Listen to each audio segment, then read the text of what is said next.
Okay, we're live. All right, we're live. Hey, Princess and everyone, welcome to Fundiendo Neuronas. Today's conversation will be about colorism. Is it always really colorism, or is there something else, something more at stake? Well, the simple colorism definition is the hierarchization, the hierarchy of pigmentation. The less pigments you have, the more you are placed in a hierarchy, in a social hierarchy. The more pigments you have, the darker you are, the less, the more at the bottom that you are at a social hierarchy. And that concept was created actually, and I forgot her name right now. She's a feminist and womanist, an Afrofeminist, the same woman that wrote one of my favorite movies, not a book, The Color Purple. I forgot her name now. That's fantastic. However, okay, Princess, welcome, Princess. Thank Welcome, you, thank you. Eddie. Welcome, Eddie, as Ooh. well. So, Eddie, I should introduce the conversation, the title of the conversation, colorism. Is it always colorism, or is there something else or something more at stake? Welcome, Eddie. Hi, everyone. How are you? Thank you for having me. You're very welcome to welcome. And as usual, and as yesterday, you can have and you're entitled at your opposed or whatever opinion you have. You don't have to agree with me at all or with anyone, and you can have your opinion and defend your opinion. Why not? With the same passion that you had yesterday. I love that. So, Princess, what do you think? Well, I do believe that colorism is a thing, but we also do live in a classist world. So sometimes I feel like it can go hand in hand. I don't know. I know that in some countries, the people in the higher social class, I guess, for some reason, they're lighter skinned. So, there's that as well. Mm-hmm. But yeah, that's my opinion. Yeah. We will develop on that later on. And you, Eddie, at him. So basically, I do feel like colorism isn't a thing. Do I feel like it affects America the way it affects the world? No. Do I feel that it's really an important thing in America? No. Do I feel that colorism only is like perpetuated in the people who have color? Yeah, so it's a little bit confusing to me because I think that they still have like this mindset that they have to kind of be white, but it's in with themselves. Like white people are not putting that on them. Very interesting. Very interesting. So you think that one, colorism is not important in the US, and two, that actually colorism is more perpetuated or exercised by people of color and not white people. White people are not thinking about that, nor they don't. Okay, very interesting. I kind of agree with you.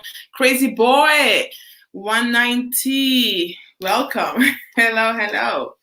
Yes, I have to agree with both of you actually. On the one hand, I do believe, of course, that colorism exists and is a thing, I guess, not worldwide, but in non-white Western countries. However, I do believe that the majority of time it's not even colorism. And actually, colorism to me is more, you can have like really, really colorism in homogeneous countries like Vietnam, Thailand, India, Bangladesh, or many African countries where, okay, you have tribalism, you have different tribes, but it's like more homogeneous. You know what I mean? Like they're all African or all black. And I think that in the Western Hemisphere, Latin America, the Caribbean, and all that stuff, it's a combination of featureism and classicism. So Yes, and what you said about like in the US, it's not a thing. And why do we have the impression that it is a thing in the US? As the majority of vloggers, bloggers, everyone is talking about are from the US, Black American to be more specifically. Why do you think? Well, because it's popular and it's a topic that brings in money, just like the beauty industry brings in money. Mm-hmm. So just talking about features, anything about features brings in money. You look at when YouTube had a big big uproar. I think YouTube was based off like tutorials of people like doing their hair and makeup. That's what makeup made YouTube really big. So it's the same thing that's like traveling on to colorism. Yeah. The reason why I say it's a big thing because it really doesn't affect in corporate spaces. Um, if I honestly feel like it's in a lot of people's head Yeah. when they feel like I'm the type of person where if a job doesn't, I don't think that I never had a problem issue or an issue getting a job because I'm not dark enough or I'm not light skinned. Like it's just not reality. And I feel like a lot of people try to play it in reality. So Yeah. like when I hear these channels like talking about colorism, and I'm like show me a statistic or something where colorism is really affected in colored communities that's not perpetuated by that is perpetuated by white people and not people of color. Like at first, when colorism started, for people trying to be white, right, Yes. or people trying to be closest to whiteness. Now, by white people, right? So now the fact that black people and Latin people and like everybody who's in color is now trying to tell people who are black still to be lighter. That doesn't make sense. Yes, yes. Oh my gosh.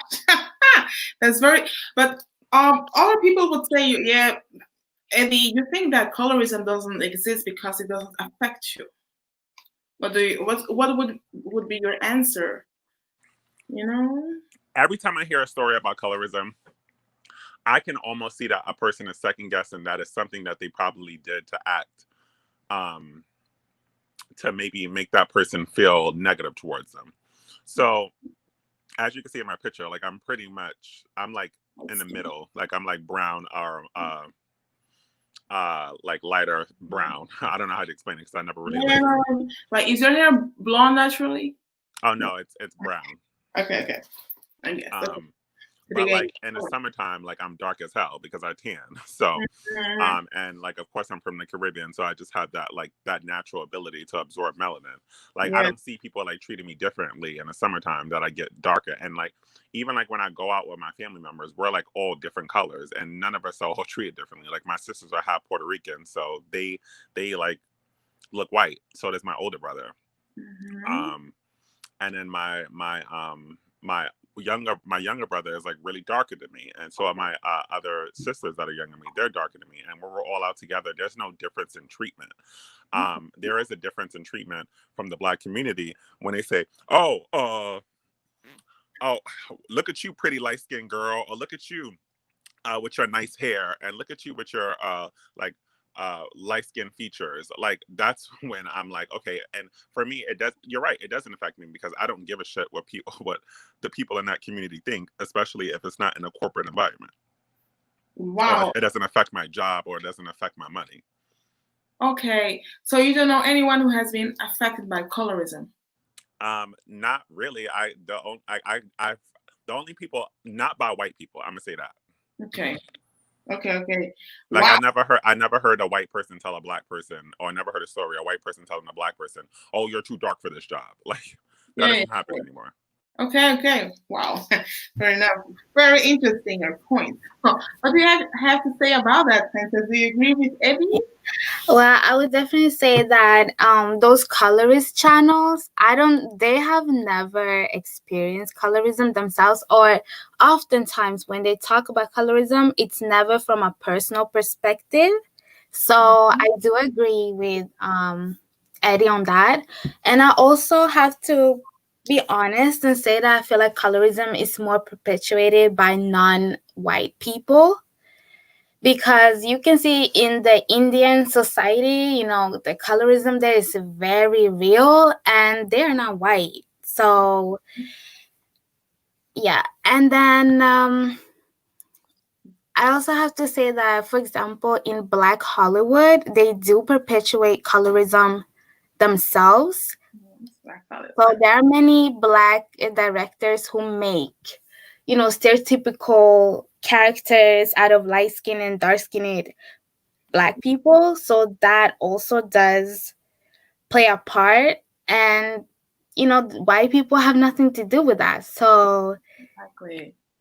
yeah, I would definitely say that it's more perpetuated by non white people.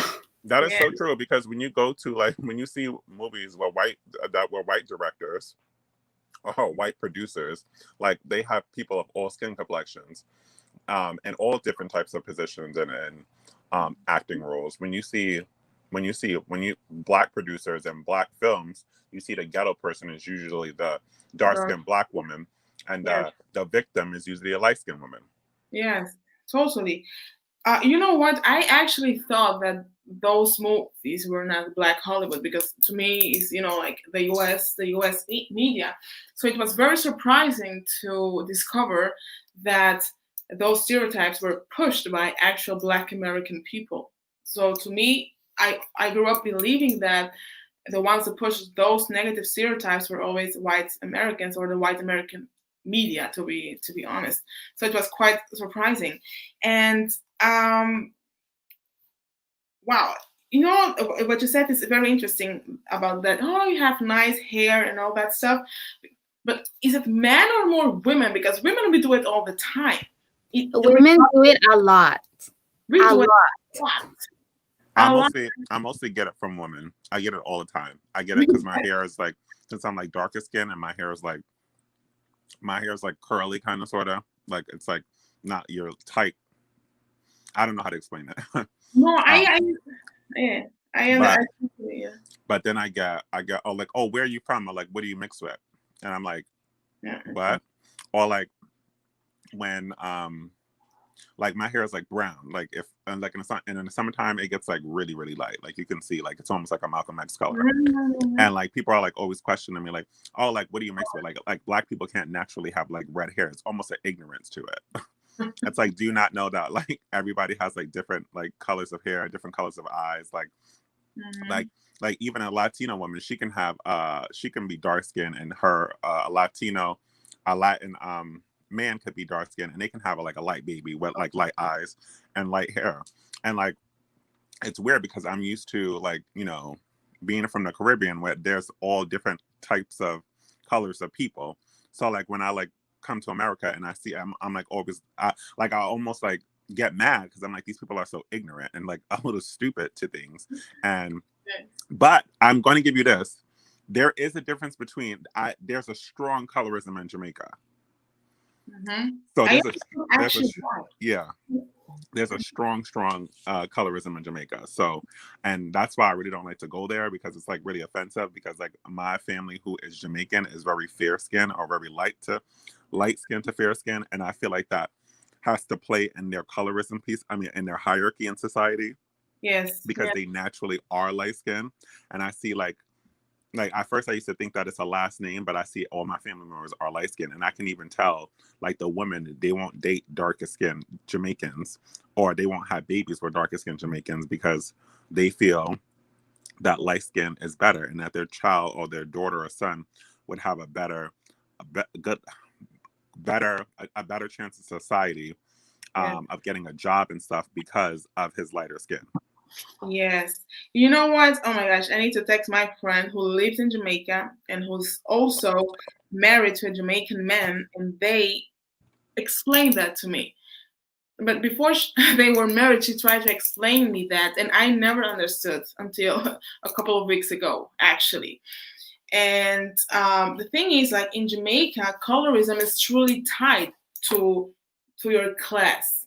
Like she told me, or they told me, like in Jamaica, somebody of your complexion would not be poor. It's not poor. Like even though it's a majority black country, the deeper the chocolate, the truly black people, not without any or not much a mixture, they belong to the lower class. So lower class people they bleach their skin to prove themselves to the society. Like, I'm not that poor. I'm And not even that. and even and even like the lower class light skinned people, they even treat it like as royalty because they're just lighter skin. And it's Yeah. so funny because when people bleach their skin in Jamaica, they Yes. kind of look stupid, like because it doesn't like. First of all, they don't do it right. Mm-hmm. And as a person who's studying But to be an how esthetician, you do it? How do you do it right? yeah, well, there is way that there are ways that you can lighten your skin like properly. Like I'm gonna keep it real. Like I'm a so I'm a cosmetologist and I'm studying to be an esthetician right now. So I Oh, know that there's sometimes people want to lighten their skin, even white people. So okay. there's ways that you do it right, but you're like these creams that they use is not correct for their skin because it's too harsh, and black skin is very sensitive, or skin that is most melanated is very sensitive Yeah. to. You're not supposed to be that complexion. Like you're not supposed to go like 3 shades up or like 5 shades up. It's only to like like let's say if I do one of your faces and I do one of my scrubs and stuff, like you guys would get lighter because of the dirt that I'm cleaning out of your skin and all the other stuff. You're cleaning out of your skin. Come Yeah. on. No, it's the truth. It's the truth. Like if I No. clean your and I do my face mask, like it'll peel off like all the dead skin off your face and you will seem lighter. But like when you use all these harsh creams that they use in Jamaica, they look like crazy. Like they look like zombies. Like they look like they're albinos because it's not supposed to be for them. And like they're Okay. supposed to be like harsher creams that you're supposed to put in your knuckles and elbows because that is different skin. And Okay. of course that's why it's always darker than everybody else's skin, and they don't know that. So like they end up like still having dark knuckles, still having dark elbows, and just looking like weirdos. Okay. It's very interesting what you told. Wow. It's very new. Okay. And well, it's true, but they told me that in Jamaica, lighter skinned people or white people get treated actually, yes, as you said, as royalty, like much better. They get better jobs. My friend, I think the first or the second time she went to the Dominican Republic, there was a Jamaican friend there, and he was more saying like, "Oh my gosh, like that woman," and he was surprised, and he saw, I don't know if it was a light skinned woman or a white Dominican woman cleaning, mapping the floor and working at the McDonald's and all that stuff. And he was just like, "Oh my gosh, in Jamaica, that would never happen. That would Hmm. never." So when they told me, I'm like, "What the heck? What do you mean?" It's like your color is not attached to your class, and it took me years to understand that, and it's a pity. So yes, actually, what you said is completely what they told me. Like, you're white, you get the job easier, and that kind of thing. Actually, the whole world more or less, but that colorism and class is really attached to it, and people from there that are generally, or do not say always, dark skinned, they want to prove themselves to the society, and they're going to bleach to to pretend they do not belong to And the ghetto and all that stuff. it's so weird because it's like, what society are you like trying to prove it to? Because like the majority of that country is still blacks. So like what are you like? It should be opposite. Like people want to be darker, and what confuses me about all these people who trying to be white. Like if you look at a lot of white people in America, they are like tanning their skin and they're trying to perpetuate darker skinned women or Hmm. trying to look like darker skinned women. And it's just like what is like really going on? Like there's definitely something like kind of reverse and that people are not paying attention. So that's why I don't take colorism serious because it's just like y'all Thank not really paying attention. you. Okay, princess. No, yeah, definitely. I think that in African communities, it's like a mix, or I don't know, like me personally, I don't really see the colorism that much, but I mean, it exists because there are other Africans who claim that it exists. So, but for me, I don't know anyone who has been a victim of colorism or even say colorist stuff, to be honest.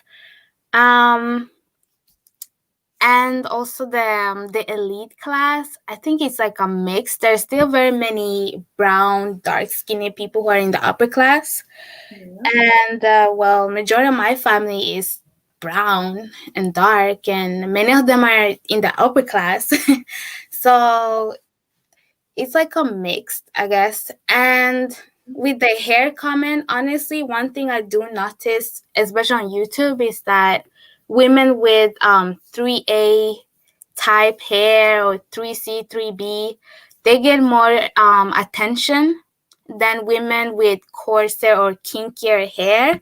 And I also find it very strange because many of the viewers don't even have that hair texture. So when they want to learn how to take care of their hair, they don't even look at the correct videos, because, and that's why they have like issues taking care of their hair, because this person has a different type of hair, and oftentimes they're actually mixed, and then they use all these products that you don't really need to use. And it's like, so, but I Yeah. do have to call out the hypocrisy, because at the end of the day, we can complain about representation and that we don't see enough women who look this way and that way, but many of these people who want to see those images, they don't really support it. And it's the same thing with artists. Many Black women don't really support artists who are darker skinned. For some reason, they always support the lighter skinned ones. So, Yes, it's very interesting. Everything you said. To begin with, the hair texture problematic of the natural community, which to me is super super hypocrite. Oh my god, the Afro hair Nazi. Oh Lord, those women. Woof. I don't like their energy. Yes, that's something I've seen a couple of. I've watched a couple of video about that. Yeah, we don't get enough exposure. We had this conversation in our first and last convo, princess, and it is, if you have, like me, I cannot look at a video of a 3A haired girl. It's impossible. I don't have a hair type. You can watch those videos for entertainment purposes, but not to learn anything. That's one. And so if you have 4A hair type, you should watch those videos, or 4B, so you are sure that the techniques and the products will work on your hair. But another thing that I said in that first video of us is, maybe the girls with 3A or 2C, 3B hair type get more attention is because worldwide there are more curly haired women than kinky haired women with access to the internet. Let me explain. Like, you can have a lot of women from North Africa and Maghreb, Morocco, Tunisia, Egypt, all those countries, or even the Middle East, from Saudi Arabia or South America, with three type curly hair. Okay, they will watch it. No. Let's stick with the Muslim women that wear a headscarf. Maybe they will watch the YouTube hair videos of American mixed women or women with type 3 hair. Because women with 4C, 4B kinky hair, you find them in Africa, in North America, and Latin America as well. But generally more in Africa or, Caribbean, that kind of things. So, but people in South America or Latin America and Africa have less access to the internet than women in the US or in Europe or Latin America. So I think that's one of the reasons why they get less exposure. Less people have, one, their hair types, and two, many of those who have the same hair types prefer watch other videos to dream a bit. Like, I wish I had that hair. Just like TV and movies and TV series, you want to watch it. It's a fantasy, not the reality. yeah. That's And why. to add on to that, there are actually YouTube videos on YouTube who create those how to become mixed videos. How to Yeah, they no. exist. I didn't know they existed, but they exist. And those videos are, of course, created by a non-white person, and it's directed at Black people. who dream to be mixed with green eyes or blue eyes and curly hair. And you can just read through the comments, and people ask for videos on how to be mixed with blue eyes, if they can create a video for that. And like, yes, we can complain about colorism and white people, but at the same time, like, it's melanated people who do this to themselves as well. Like, wait, I think I did not understand. There are videos on YouTube. How? Yeah, manifestation videos, kind of. Manifestation. Yeah, so basically, Manifestation, something spiritual, like I want next year a new yeah, car. so basically, you click on a video, and then they show you a bunch of pictures of mixed people with like lighter eyes, and then there's like slow. It's like they have like a music in the background, like Mhm. relaxing music, and then you just look at the pictures, and I guess you have to manifest or imagine yourself looking like these people. So you just look at a bunch of pictures of mixed kids, and then you just imagine looking like them. All right, all right. And if you even look at, if you think about like even this hair movement, like when it's 3C, BC, AC, or whatever C, like when that's not even like really real. Like there's no like those hair products when y'all. So this 3C, BC, and all these, this is all brand new, and it's just like I tell a lot of women, this is why I got out of the hair industry, because I felt like it was going somewhere where like they were trying to create things just to create products so people can be brainwashed to think like that they have a different type of hair, or like they have to shampoo their hair different. I'm pretty sure like before y'all knew about this 3C, AC, BC, or like your, because this stuff like moms and stuff didn't really like know about this stuff, and they took care of their hair pretty much fine, and they took care of their hair the same way other women did their hair. And it's like when you used to go to the hair salon, like she didn't pull out a different shampoo just because your hair was more curlier. Like we did cut your hair different if your hair was curlier. Like we would probably like cut your hair straight instead of cutting it wet. I mean cutting it dry instead of cutting it wet, because you with the shrinkage and all that other stuff. But when you think of all these products that these women use, it's like, are you like crazy? Like this is not real. And then you're gonna let a white person who makes these products tell you about your hair, like when when they know nothing about it. Actually, there are a lot of hair types because that popular, like the one 4C was created. I forgot the name, by a hairdresser or a psychologist that worked with Oprah Winfrey, and he created that hair type and whatever to help women with their hair. But actually, there are a lot of hair typifications. L'Oréal Paris has like the biggest one, and they created that in Brazil, because in Brazil we have like the biggest mixture of the world. So they have like, there are 8 different of hair types, and then you have different kind of names, so and other companies as well, but the biggest one is from L'Oreal, created in Brazil. I think it can be maybe not really necessary, but can be helpful, with the hair porosity and many things. But yes, of course, that became a business. You had those YouTubers pushing products. They were, that was for the likes and the views, and they would get paid and all of that. But I never trapped into that hype of like 5 products to define your hair or whatever. That hair will not change. Welcome, Julia. Julia says, sometimes I think Black women want to look a lot more like the popular ones, especially when it comes to Instagram.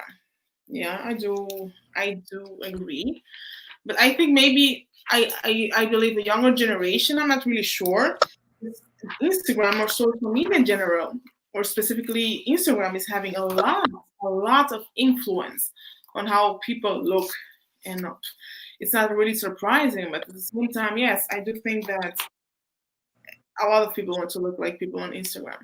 Yeah, I think it's like, I think all women want to emulate these new type of women on Instagram, and it's so funny because these women on Instagram don't even look like themselves in their videos. So like the girls get on Instagram and they like see these Yes, girls and they try to emulate them, and you don't yes, understand, like, first of all, when they do their makeup, they have like nose jobs, they have lip jobs, and then they get their picture filtered because they have a on-site professional person, or they use like apps to filter out their pictures. yes, And it's just like what are you trying to be like somebody who's not even like that person that they really are. exactly. Totally agree. I was surprised that there are even filters for videos. You know, your eyes get bigger, your face is all snatched. It's crazy out there. Yes, I always say the same thing. Those women or people don't look like themselves. That's also one argument that I always have. When you look at the 90s models, they were, you know, um, exceptions of nature, but they looked like themselves. But nowadays, you have all those beauty standards combined in one person. Like, I want the Middle Eastern thick brows, long, thick lashes. I want the Asian cheekbone and tiger or whatever eyes. I want this from that culture. I want that from that culture. And facial harmonization. A lot of things that you're not born with. No one has that, and they are using all those fillers. Okay, if you, I'm not mad at you if you use those fillers, but no one exists with all, with all those features. I've never seen one. There is another. They're copying one person. They're copying person that are, you know, all alterating their features. So And yes. I don't think people understand, like, the more that they try to entertain this, the more that, it's going to be put out there that that is the standard. Like, if you look at the modeling industry, they used to have like the natural girls, Naomi Campbell, they used to have the Tyra Banks, the all the Victoria's Secret models, they all had natural bodies. Hmm. Now, since all the girls are looking up to the Kylie Jenners and the Kendall Jenners and all those girls who are, or the Giselles, and not the Giselles, the Bella Hadids, all women who had surgery, that totally ruined the modeling industry, because Yeah, now those women are the models, and they were just like, these are girls who got surgery. So exactly. now you're putting people out of their jobs, because now you have to, these new women who want to get in the industry, they have to get surgery to look like these women, not knowing that in probably the next 10 years or the next 5 years there'll be another trend, and those women won't even be like eligible to be on there in that space. Yes, yes, totally, totally. And going back to the colorism topic, you're from Trinidad and Tobago, but you have Jamaican ancestry. So would you say that in Trinidad and Tobago there is no colorism, or is there tribalism? Because I know a lot of people from Indian descent live in Trinidad and Tobago. Actually, it's kind of multicultural and multiracial as well. And people, that's what I have understood, like, kind of stick together to their own. The Indians with the Indians, the whatever with the whatever. So it's more so colorism or classicism or I, tribalism, or I combination. think it's more tribalism than classism. Can you guys hear me? Yeah, yeah, totally, yes. Tribalism and classism, that's what, like, it's really important. Like, we don't consider the light skinned people more, like, better than, I mean, like, we do have like certain tribes that we don't really consider like that they are the people who are just not there, like, just not just not just not a value in that country, or that we're at war with. Like, if you look at, like, if you tell a Trinidad person, oh, you're from Trinidad and Tobago, they'll be like, no, I'm from Trinidad, I'm not Tobago, because, like, it's a separation. And Oh, a lot of Tobagan people, of course, they're more darker skinned, but I don't think that's the reason why, like, it's that way. I just think that, like, they just prefer the separation, and they like to preserve their culture. okay, okay, So okay. it's like telling a Dominican, like, oh, so you're a little Haitian, and it's like, oh, no, no, no, no, no, I'm just Dominican. Like, it's a separate piece of the island. So I think that's what it is more so. Like, it's not like just because Tobago people are like dark skinned that they're hated on. But I thought Trinidad and Tobago were one country, whereas we are a separate country than Haiti. We share the same island, but we are two different kind of people. No, they're totally different areas. Like, you can really tell the difference that they're different. Okay, and how come they're the same country? Um, I don't want to be like, Okay, so that's another topic. Okay, okay. Yeah, that's Okay, it's like two separate United countries. yeah, like but it's you can tell like even the features you can tell the people from Tobago are like different. Okay, okay. Raymond agrees with you. Eddie, he says that it's sad, but it's true, about the Instagram things. It also creates a bit of pressure on everyone else the more they get popular. Exactly. Especially on the young girls, I believe. And Julia asks, does bleaching exist in Trinidad, Eddie? I don't really see it. I don't notice it. I never had. Everybody's so mixed there. Like it just it's just like I have actually seen people praise people of darker skin. Like like when lighter skinned people they see like a darker it's like amazing, like it's like, oh my god, I love your skin, I love how beautiful and how, especially back in the islands, like when we get that tan, we look good, we look you're spicy and like we look sweet, so like we get celebrated that way. And I'm not saying like I'm the darkest person, but I've seen darker skinned people get celebrated. Which one gets celebrated? And be honest, the one with the more Indian features or the ones with the most West African features? Oh, West African features. Oh, that's new. Okay, to Yeah, me. the West African feature is definitely good because I think it's just a lot of people who look mixed there. So when you see like a full on, you know, person who like looks more African or has more African features, it's like, oh wow, you look beautiful. It's just like when you go to like when you go to European countries or you go to Asia and people are like they see you like darker skin, they're like, wow, they're like amazed because it's like, oh my God, even though they do have dark skinned people in Asia. So it's just like I don't know why they're always surprised. So actually, someone that looks like someone in Tobago would be praised in Trinidad. Yeah, well, no, just because they're from Tobago, and you can Okay, tell like there's different features, okay, okay, okay, okay. but it's not like it's because they're ugly. It's because like it's like oh, you're from Tobago, so Okay, okay. That's lower class. Okay, okay. And you, princess, what do you have to add? Let's see on that. Well, I don't have anything to add to that, to be honest. All right. What do you think about colorism in Congo? Is it a thing or not? When does it happen? Which part of the society? Women, men, or why? Well, I mean, I know that some celebrities do it. I don't know. My mom says that Kofi Olomide does it. I don't really see it that clearly, but maybe he does. I don't know. Mhm. But I don't really see it that much, to be honest. I do have a cousin, or well, she married my cousin, Mhm. and she does use products. So I think she does bleach a little bit, but it's Mhm. like the thing is, no one is colorist. So I feel like some do bleach, but they will never say anything crazy like, oh my gosh, your hair is like this way, or oh, your skin is ugly. Like, they will never treat their kids any different because one kid is lighter than the other. Like, I've never seen that. I've never heard that before.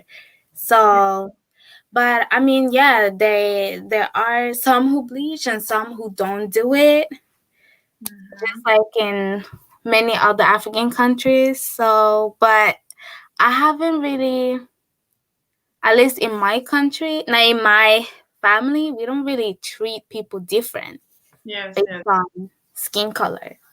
Okay. So, Yes, I know it's a fact. People get treated different based on their features and skin colors. It depends also which your place is in the society. However, I'm always surprised when YouTubers say that they have been treated different, or a cousin or a brother, because that person was lighter or darker by their own parents. To me, I can yeah, understand like a neighbor treated that child different, but your own mother, your own father, yeah, that's crazy to me. I don't understand I how don't understand that's either. possible.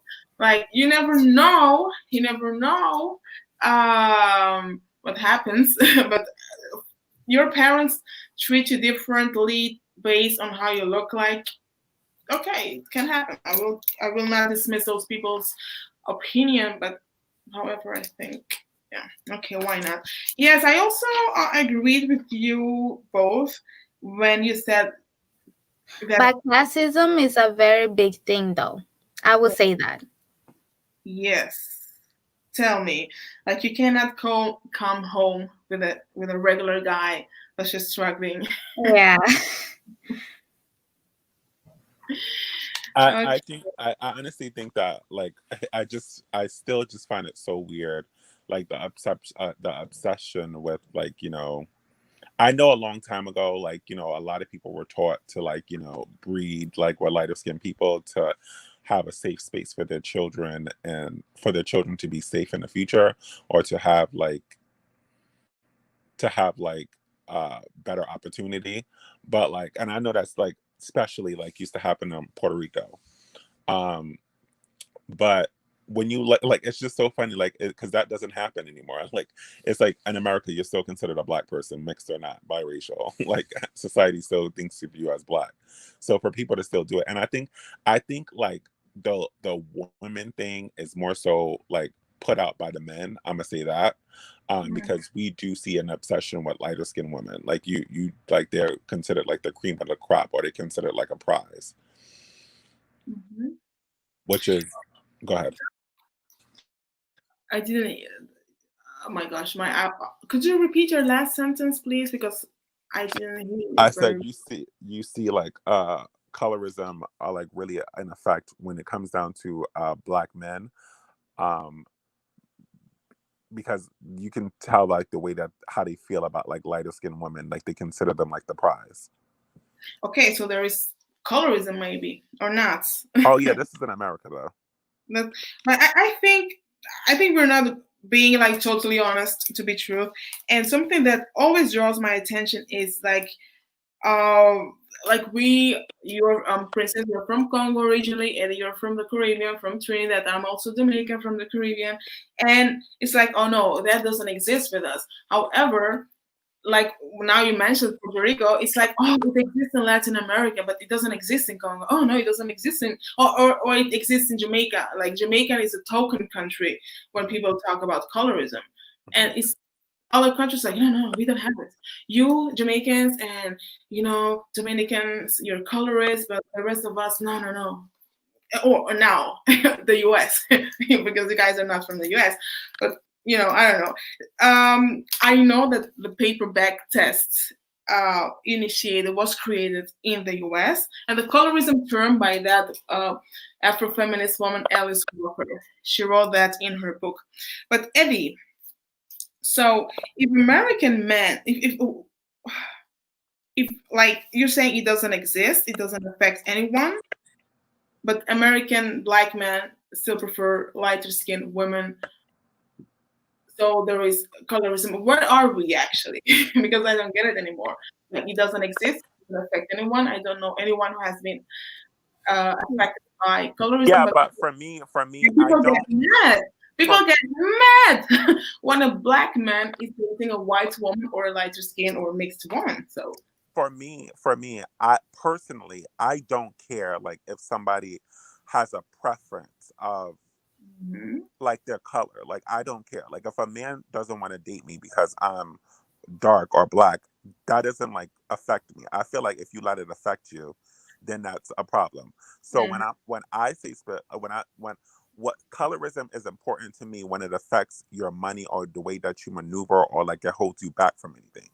Like at the end of the day, if you there's still men out there who are going to like you. So just because like your group of men, mm, the majority of them may like lighter skinned women, you let that affect you. So that's what I'm talking about. So if you decide to dwell on that, like you act like you screaming about it and making YouTube videos are going to change the men's mindset. It's mostly going to put that back on you, especially as a dark skinned woman, because you're going to be considered a label as being angry, and this is why we don't like date dark skinned women. So I'm not saying that colorism doesn't affect people, because I know it does, but for me, that mental piece of it, I don't give a damn about. That affects a lot of people in the black community. But for most of America, like white people, I never see them compare black or light skin. Like they just consider people black. Okay. Fair enough.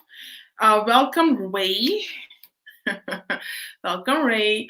Uh, so, if you, of course, you want to share something, so feel free to share anytime you want to. So, yeah. No, I agree. I agree with Eddie. Like from the point of view when you're on the Caribbean, it's so funny when you're on the Caribbean. What should I say? Scope of seeing things. So I'll share my experience when you step into the airport for the first time. So of course, Eddie, you'll understand. I'm married to someone white. I'm married to a white woman. I fell in love with a white woman. And when you step into the airport for the first time, you feel the privilege. Like they pass you through everything. Like I've been to America, I've been to Australia, I've been to all over the world. But when they see you with someone on your arm from Europe, they will never dare to maybe challenge, like, are you okay, dude? Like, should we put you in the line and check you? So I see where you're coming from with like the claims you're making. And I honestly I love this open conversation. So yeah. Eddie, I don't how long did you live in Trinidad though, Eddie? Wait, are you Trinidadian or are you Jamaican? No, Jamaican, bro. Jamaican. Oh, But I have close friends from Trinidad and I've been there a lot. yeah. So I know. it's like a little different there. Like the people Oh don't. my God. When you say Trinidad is different from the Tobagans, I totally trust me. I connect with it right away because Yeah, I've because and yeah a lot of people from the outside don't really know it because they yeah consider it like yeah yeah a country. But like when you live in Trinidad or you're there in Trinidad or yeah you have family from there, like if you tell, oh, you're from Trinidad and Tobago, they'll cut you off and be like, no, I'm Trinidadian. yeah yes Like yes we don't play those games there. yeah. But they like the ones who haven't been there themselves, they wouldn't understand what you're talking about. Uh huh. Because like okay, so even when you look from it from the company's point of view, they jump on a ship like a boat from Trinidad to send goods to Tobago. You know what I mean? But people don't understand that when they don't live there because they just see Trinidad and Tobago as just Trinidad and Tobago as Mhm. one. You know what I mean? One country, but it's Yeah. different. Yeah, I'm glad that you brought that up. Trust me. And a lot of people don't like that I talk about it because they like to try to pretend like it's not a thing, but it's like no, I know it's a thing, and I'm not gonna lie about No, it's a thing. It's it. definitely Like a thing. No, it's it's a a thing. it's a huge thing. But I It's do a big thing. understand because like I'm actually Jamaican too. So like when I used to go to Jamaica, I can tell there's a difference. So I'm like because of my like a lot of people in my last name, like I found it weird that like we're considered like higher class, but just because we're all lighter skinned, it's just weird to me. And I know there's a big Yeah, colorism issue there, yeah, and yeah, yeah. I do see that like when people do in my family from that side in Jamaica, when they do mix outside of race of Jamaican, they mostly go for like Latin people, or they go for like lighter skin like other Caribbean people. When you say Latin, it's maybe because of the dance or the moves. Maybe that's why they go for the Latin side. But Yeah. So like yeah, when they do date outside their race, I mean like I can't see it. Like I don't think they have the same thing where they don't date like white men or something like that. But they do still date like lighter, like my sister's father, but he's light skinned Puerto Rican. yeah, yeah, yeah, yeah, yeah. And my mom, like she can pass as weirdly so, like she can pass as like a Dominican. So actually, we're talking about status symbol. What Ray said is so funny and so actually very important that you said that, being a black Jamaican man. So when you're traveling with your wife, so you're like, you're treated better. So maybe not in your case because I know. So maybe that's why many successful black people from all over the world want to be with white woman because it's not only a trophy or something as I already knew it's actually like, something to brag about, the trophy, a status symbol, like like a very expensive bag or a Lamborghini. But now that you said that, Ray, it's so interesting. It's like you're confirming what I already thought. So it's true. So that's why some or many successful black men prefer to have that white woman as a status symbol, because that would make their life a bit easier, or not? What do you think? No, no, I agree with that. I must admit, I agree with that. But it causes a lot of, what should I say? Like, okay, so when we go back home to, like, okay, so when we go back home to visit, Mm-hmm. you would realize if you go in the resort area, the Jamaican, because I know what they're thinking. The minute you speak to, for instance, a taxi man, he wouldn't treat me as a normal Jamaican. He would treat me as a person with a foreigner on my arm. So instead of charging me like $2 for a taxi, you know what I mean, the normal things back home, he would Mm-hmm. charge me $15 for a taxi ride. You know what I mean? And I have to be there being like, bro, I am the same Jamaican as I was that I left. You understand? I'm no different. Like, don't charge me extra just because. You know what I mean? And probably Eddie might experience this. I don't know where Princess. I don't know where Princess is from, but you know Come. what I mean? It's just a difference of culture, but everyone knows how their people are, and they Yes. can relate to them. You know what I mean? But it's true. Once you Mm-hmm. have Yes. once you have that person, it's kind of like, it's like back home for a Jamaican, it's what they want to be. So you see the transition even when someone gets, even a local artist gets more popular, he starts including the, like, the browner skinned woman, the white woman in his videos, or it's just what they want to be. It's exotic. I don't know how to explain it, Paula. I know it gives status.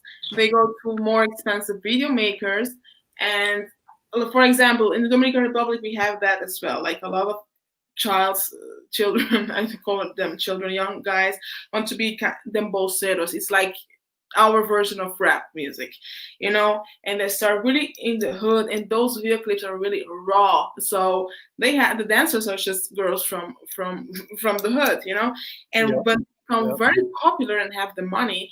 They want to become international. They go to Rodrigo Films. Rodrigo Film is kind of actually is an international movie video clip maker.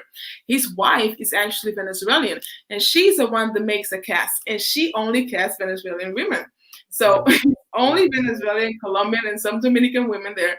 And those his clips are very well, but the majority are like white women, or yeah, kind of more mestiza white looking women, yeah. and the aesthetics is very different, and that gives them like more status than those skinny girls from Are or you talking about like a reggaeton artists and no, Latin trap artists?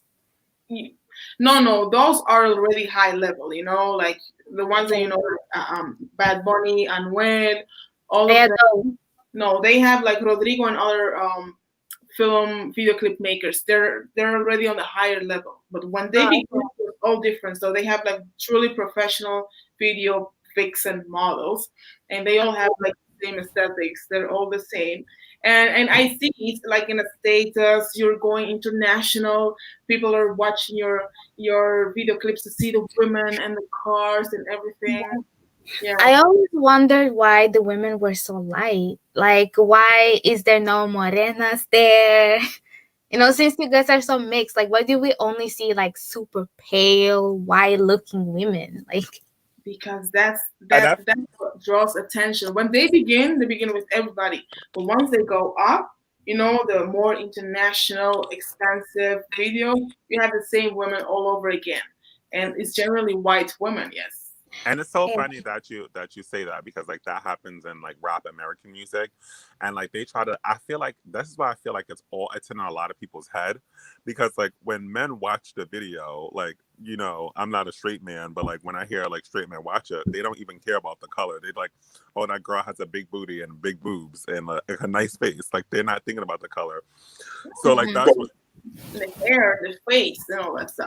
Yeah, like I don't really hear men like saying like anything like, oh, look at that light skin thing. Like it's just like, oh, like she's beautiful. She has like big boobs and like a butt. So it's like when they put this stuff out and they specifically try to like target like lighter skinned girls and like lighting girls, I'm like, you wasting your time. You could just put like just beautiful women in there and you could have still had the same effect.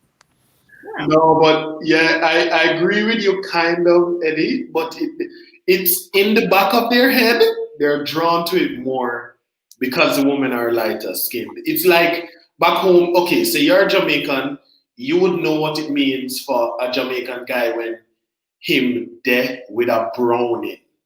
You know what I mean? So Yeah, it's like, yeah, it's like in the back of their mind. You know what I mean? They're not saying it up front, but in the back of their mind, they pay more attention. You know what I mean? that's true. Yeah, yeah, yeah. Yeah, because that would be weird to say out loud. Yeah, yes, yeah. Okay, okay, yes, yes. So it's actually classicism and colorism all intertwined together. And what do you think about the hair thing, Ray? Now, I don't. Do you know anything about the hair? You know, because that's also. I mean, I call that texturism or hair texturism. There is an ism for everything nowadays. Some people, you know, call the discrimination or differentiation based on hair texture also colorism, but I call it texture, hair texturism.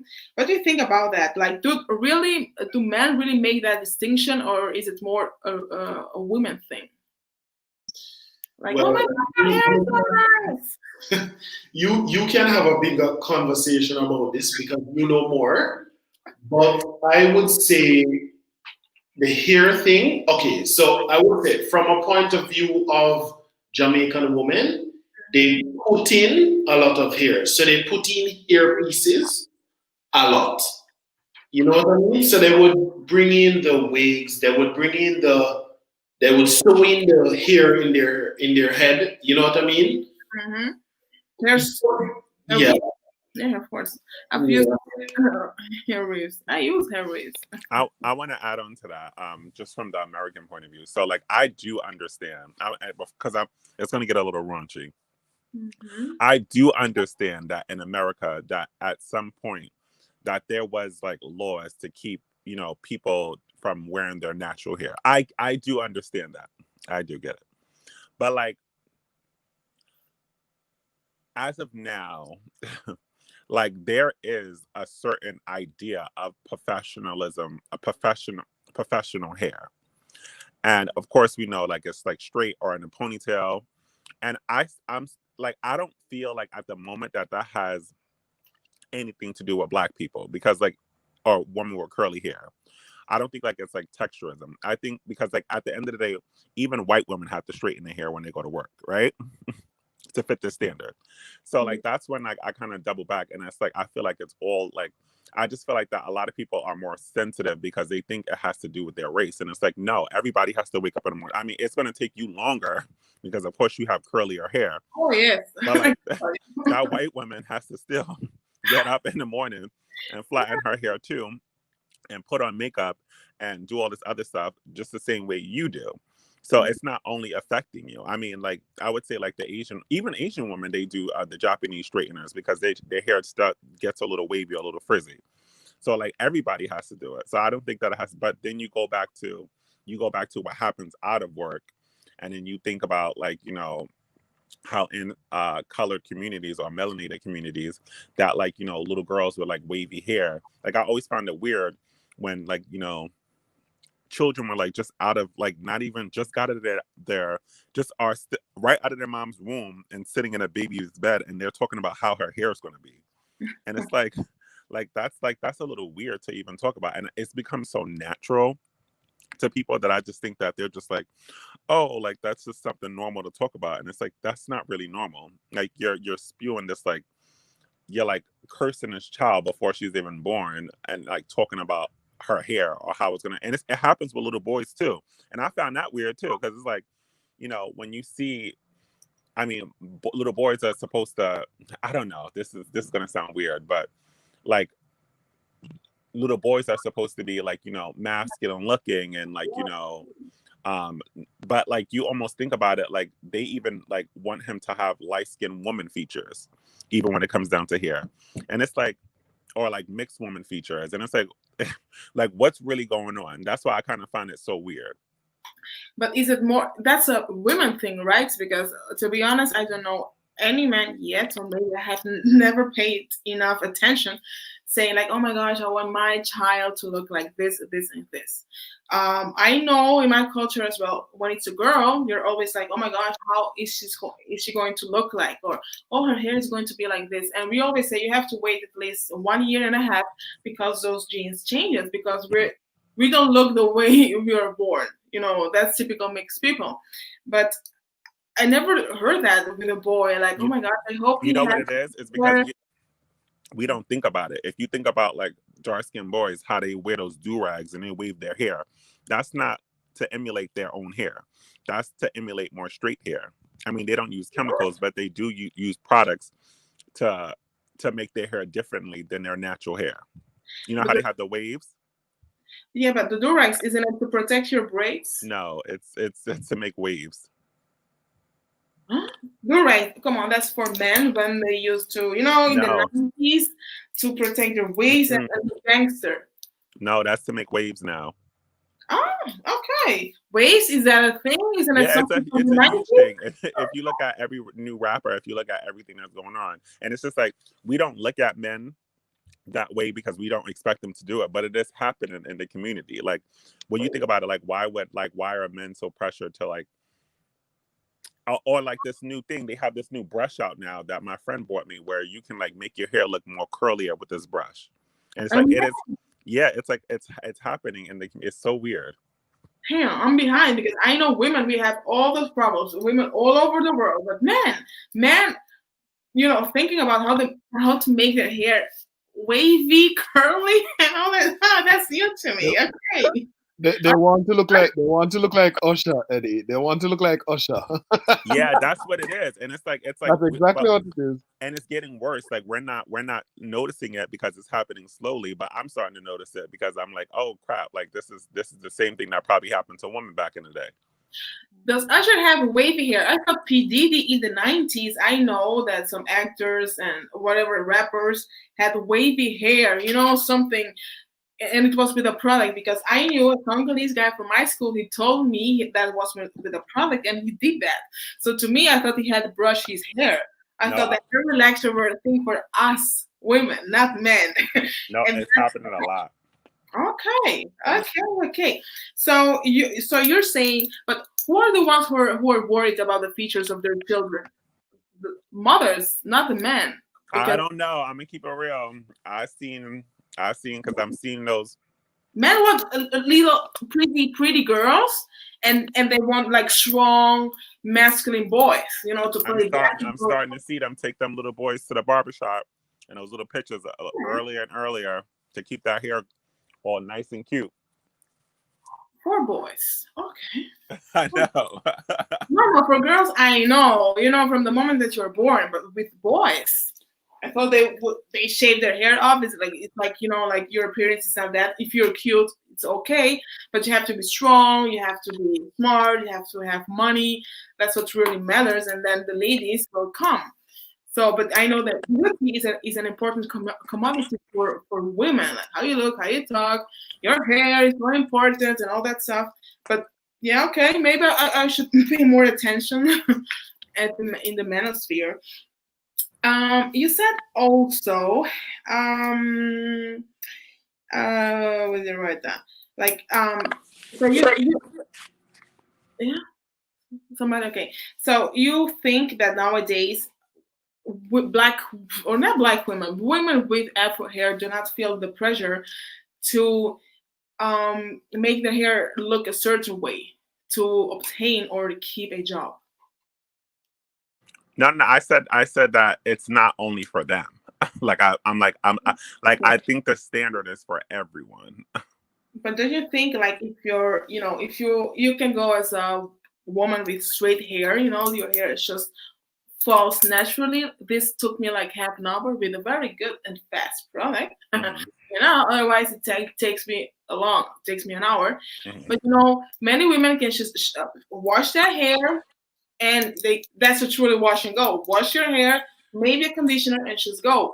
And women with afro hair, we cannot do that. We wash our hair, and then we have or curly hair or an afro. So do you think that the You see, for Hmm? me, like, and like when I used to work for corporate, sorry guys, when I used to work for corporate, um, like we were really strict on like how hairstyles were.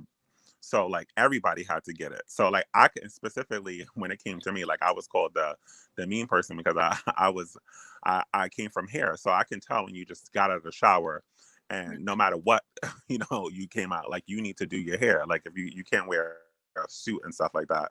And you have to treat this like your business. Like would you come to your business with your hair just like washed up and ready to go?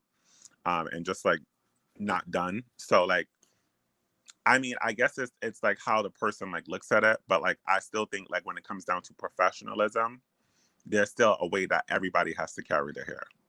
Like you can tell even when a white woman just washed her hair and like just got up out of bed, it doesn't look right on her. Okay. Fair enough. And I have another question to come back on the colorism question. How come that the dark skinned ladies with more keen feature they never, they're like more, they don't feel that they suffer colorism, or many men, they when they say somebody's beautiful, they say like like they say that dark skinned lady is also beautiful, but she always has or usually has um more keen features. So that's my question, my initial question on colorism. Like the thumbnail of this video, you have two ladies with the same color, but one would be considered more attractive than other.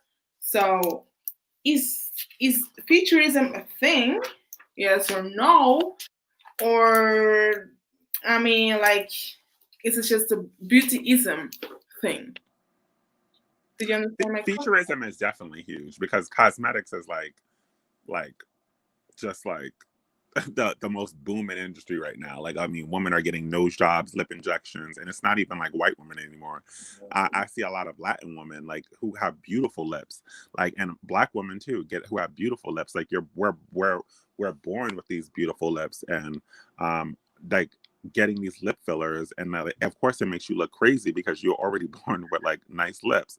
So like now you have these big like even like these body shapes. It's like you're naturally born curvy. Like why are you? All you have to do is like work out a bit. And I think that people don't understand how the body forms. I'm keen on like there's somebody that's still gonna love you out there. So just because one person shuts you down, that doesn't mean that another person's gonna Somebody, shut you down. But somebody, another one that you want to love you. what you said? You say somebody will love you, but that somebody is not necessarily the one I want. Yeah, but then like you can't like that's the thing, that's the sensitivity of America, or the sensitiveness of like just the world in general. Like you get one shutdown and it's just like, oh my god, like I wanted that person so bad. It's just like move on. And the more you focus on that, the more you gonna just have that person just stuck on your mind. Why that person doesn't want you. Like why do you care? All right. Yeah, I personally think, well, the question you asked, Paula, is Mhm. subjective. So I agree with what Eddie said from the point of view as an American. But if so, in the general sense, the so I chuckled because the minute you say Eddie is focusing on the ones you see on mainstream social media. But if you see them one time without makeup, you will be flabbergasted. I am saying this because, of course, I am in like a college in, you know what I mean, in Europe, and of course they come to school. Of course, a year ago, they come to school with makeup, and then one time they come to school without makeup, and you are flabbergasted at the difference. You know what I mean? So Eddie is talking about the ones on mainstream media, on social media, when they fix up themselves. But the minute you see them without makeup, you are like, is that the same person? You know what I mean? Okay. Yeah. Yes. How you call that? Catfishing. A lot of catfishing. I know how to catfish. There is and someone there, and that person is a woman, and she knows. Woof! I can catfish as the best. You know, and it's I think it's like really where I come from, like where like my Trinidadian side, like we know, like I'm not trying to say it like, but we have like since it's so like diverse, like we just have like a pride in how we look. So like when like and we don't really care about like other like there I'm not trying to say like we're the best and we're like, you know, but like that stuff doesn't like really matter because it's so diverse. Like it's just like you have like all types of people, so you like nobody's like more beautiful than the next. Like when you look at our carnival, like our carnival is the most diverse. Like it's all types of people. Like you even see Asians and stuff, and like you don't see them in groups. It's just women everywhere. And we are truly being honest because Re- I Brazilians, excuse me, are even more like one of the most diverse of the world. Like I'm not the one who says that, that's the statistics, and still we have our differences in the sense that some people are considered to be more beautiful than others. Not everybody is considered to be equal. well, I'm not saying. Of course, there's gonna be some ugly ducklings, but Which are the ones that are considered beautiful but in Trinidad? but there's no like there okay so there's no color of woman and there's no like tribe of woman who's considered that more beautiful. They all have their, and of course like they're gonna put out those women more, but like I think every woman is really celebrated there. I would actually I like convince everybody to go visit, like all the women there, like everybody's just so happy there. It's a little weird. It's almost like everybody's like in a happy trance, but like I get what you're saying, but I'm not going to pretend like it's a big thing. Like, because I've been like, there's a big, huge gap between like going to Jamaica and going to America and then going to Trinidad. Like, you can tell like No, I totally believe the you. difference. Every society is different, and that's one of my major criticism on many YouTubers and even like those social media warriors, from Dominican descent or Dominican Americans in the US. They try to portray the American issues, and they export them, they copy, Yeah. and they try to paste it everywhere in the world, which is not. I mean, like, if all societies have some issues and they look, they have common rules, but actually the evolution or the how it is nowadays in society is different. So I I agree, and I believe you when you say that the issues are different, because even though, again, they can be common at the root, in practice it's different. Yeah, It's different. but I will say, I'll give you this. I will say that they do have a bigger classism issue than everyone else that I know. So Okay. I'll give you that. Ray, in Jamaica, is there more colorism or featureism, or is there a combination? Are like Indian looking women or women from look like they're from Ethiopia, Eritrea, Somalia, are they treated differently? Ladies, with the keen features. Yeah, I would say definitely colorism. Definitely. More colorism than featureism. 100%. If you see someone, even as a company, like, because like back in the when I used to be there, when of course when I used to live there, so it's a family company, and you have someone with like a white person walking, you pay more attention to them, and that's mainstream. You know what I mean? If a white person walking, you pay more attention to them. That's literally it. So it's colorism. It's So not. It's yes, it's more the color and not the truly face beauty. 100%. Ah, 100%. okay. Okay, so I am not surprised at all of why the bleaching epidemic exists. You Exactly. want to be treated better. Exactly. You want to to climb in the social echelon, in the social climb, whatever. Of course. Blood Moon, hola, ¿cómo estás? Fresa, bienvenida. Okay, so I understand now better. So it's truly the color, not really the features or the features harmonization or the beauty of it. Damn. Okay, I understand. Thank you, Ray. No problem. I'm still not hearing from Princess though. I don't know what her Yes, views on this. Princess. Princess, come Yeah, back. well, about the keen features thing, I know that to many people they like a symmetrical face, and sometimes, and I don't really know. I feel like sometimes those with keen features always, for some reason, have a symmetrical face, which just makes them more, attractive because they have done studies on this that people are more attracted to people with symmetrical faces. So, yeah, but I also do wonder why is it that the people who are always deemed as very beautiful for some reason always have keen features? I don't know. To me, I just like a nice face that is symmetrical and everything is harmonious on the face. So I don't really care if the person has like bigger features as long as everything is symmetrical. Yes, I agree. I think you know, at least in my country, I know that keen features is the thing. Not the color can add to it something, but the features, the way you look, actually, that's the first thing. Do you look rich or poor? I, my gosh, I sent someone that I know very well and that I love, and that person knows my mom. And my mom looks like she's rich, even though she's poor. She's just a country girl, Dominican country girl. Like her village is not even on Google, I believe. So, but when you look at her, you would believe that my mom belongs, to a higher class.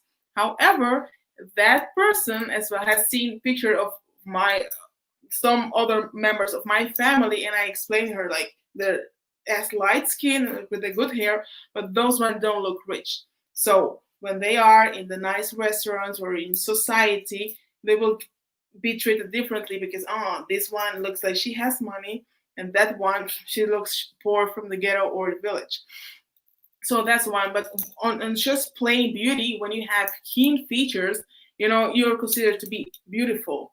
Or when maybe your features are not very keen, but they're more harmonized. Like this vlogger Universe Trip that I recently knew. She doesn't have keen features, but her features are very harmonious. Like her eyes, her lips, her nose. It's like you see. It's like okay. It's Like, not yeah, there's a balance on the face. exactly. That's where there's a balance. When you have it unbalanced, then it's like. Oh, come on, Blood Mom. Why don't you want to comment, please? She doesn't want to comment. I think we would appreciate your comments, especially since I know that you're 10 years older than me, so you come from another generation, and a lot of things have changed. You have the age of my eldest sisters, so I know that the experience back in the day was different than now. Okay. Be free, be free. We won't judge. We won't judge. Be free. Tell them to be free. We won't judge. Okay, so actually, if people listen to us, they will believe that actually the colorism thing is more a YouTube intellectual concepts from the US and also in Jamaica, because Princess, Eddie, and I are saying like, yeah, it exists, but it's not that serious. What do you think about today? I want to hear your honest opinion about that, as you are someone that has traveled literally half of the world. You mean that it relates to colorism? Yeah, like like if people would listen to me, to like Princess and Eddie, they would conclude that okay, this colorism thing does not exist in Trinidad, nor in Congo, nor Dominican Republic. They're saying it just exists in the U.S. in the minds of people there. What do you think about that? And in Jamaica, of course, that's a token country when colorism is oh, No, it definitely it. If I must be honest, it definitely exists. Just please. because of the example I gave you, if someone walks into your store and they are, of course, a white person, you would pay more attention to them. I don't know about Congo. Princess could tell us more, but I have, of course, I met someone here doing my degree in Europe, and I became close friends with him. He's from Congo.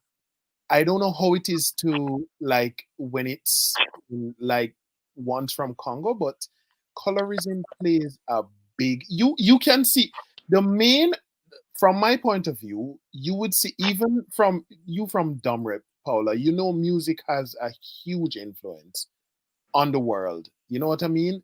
Oh But yes, you see, when they start getting popular, they start filtering, you know what I mean? Browner women into the videos, white women into the videos. It most safe. happens. Yes. It happens. You know what I mean? As I say, I don't know about from Congo. I would love to know more about that part of the world. I know about from Jamaica and the Caribbean. It happens 100%.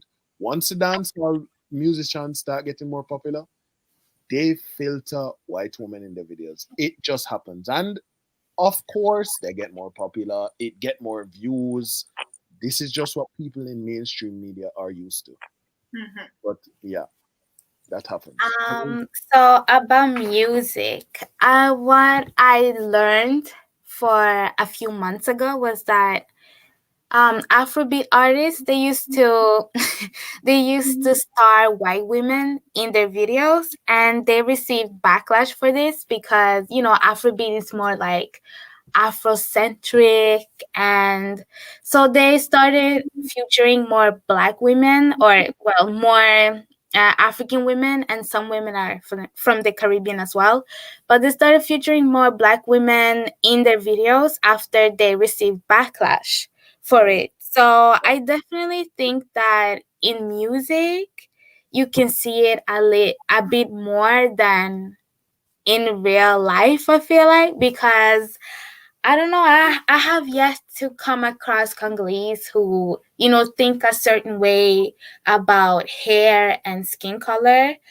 There are some people who definitely bleach. I'm not even, that is a thing everywhere, to be honest, on the continent. But I feel like classism at the end of the day is the biggest issue, to be honest, and like tribalism, because at the end of the day, we do separate ourselves based on ethnicity and nationality and then class. Okay, yes. But I know I don't know. I cannot say it's a thing, but I know older people, women especially. I have never met a Congolese man that bleaches. I think that's more the women thing. I Yeah, get it's more of a woman thing. older women thing. But however, I knew a girl not so last year.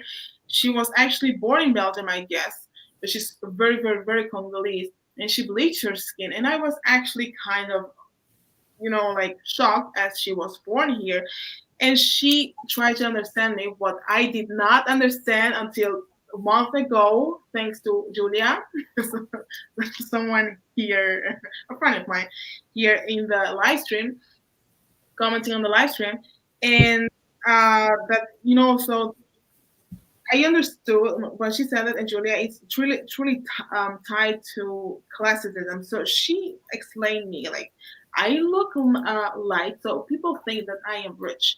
So when I'm in Congo, I have like I look like from a higher position and all that stuff, like positive things come to her. Like she can attract a better man because she also wanted a rich Congolese man and all that stuff. And I know in Congo, like in many places of the world, people are very classist as well. And I also discovered that some people, especially older women, they like to bleach their skin to say that they are mixed. So apparently that's a thing there, because when you're mixed, people in Africa, they assume that your father is a white man and that he has money. So you have also a higher place in hierarchy. Of course, I don't know. I've never experienced that. It's just what I've heard. So actually, at the end of the day, it's more, the classic thing. People want to be treated better. Yeah, so it always goes back to classism, which is very interesting. No matter what, like classism is always, the reason why some people do it. So yeah, that's very interesting. Yeah, people want to pretend, but they're not. That they're richer than they're not because they know they will be treated better. What Viva Bella by Cristina says is very interesting about the colorism. About colorism, she says, I think it's like a cycle. It exists, so people talk about it, but the more people talk about it, the more people think they are seeing it happening, even if it's not. Yes, I totally agree. I think that people, I don't say that it does not exist. I'm not dismissing anyone's experience, of course, but I think it has become more of an issue, more like people are making it so big that now when something happens, when somebody is rejected by a man or for a job and everything, people will directly assume it's, oh my gosh, it's colorism, it's colorism, it's colorism, when it's somebody from your own ethnicity.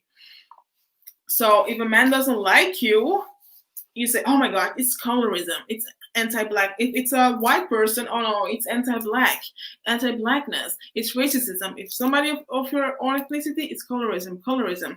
So yes, and the funny thing is that concept exists since a very long time ago, since the 70s or the 80s, because Alice Walker, who is the one who created that concept, the again Afrofeminist intellectual writer that wrote The Color Purple, Alice Walker, who married a white man. That's why what I never understand. All those pro-black people, yeah, wherever they always marry white people. I don't know why, but anyways, she's the one who created that concept.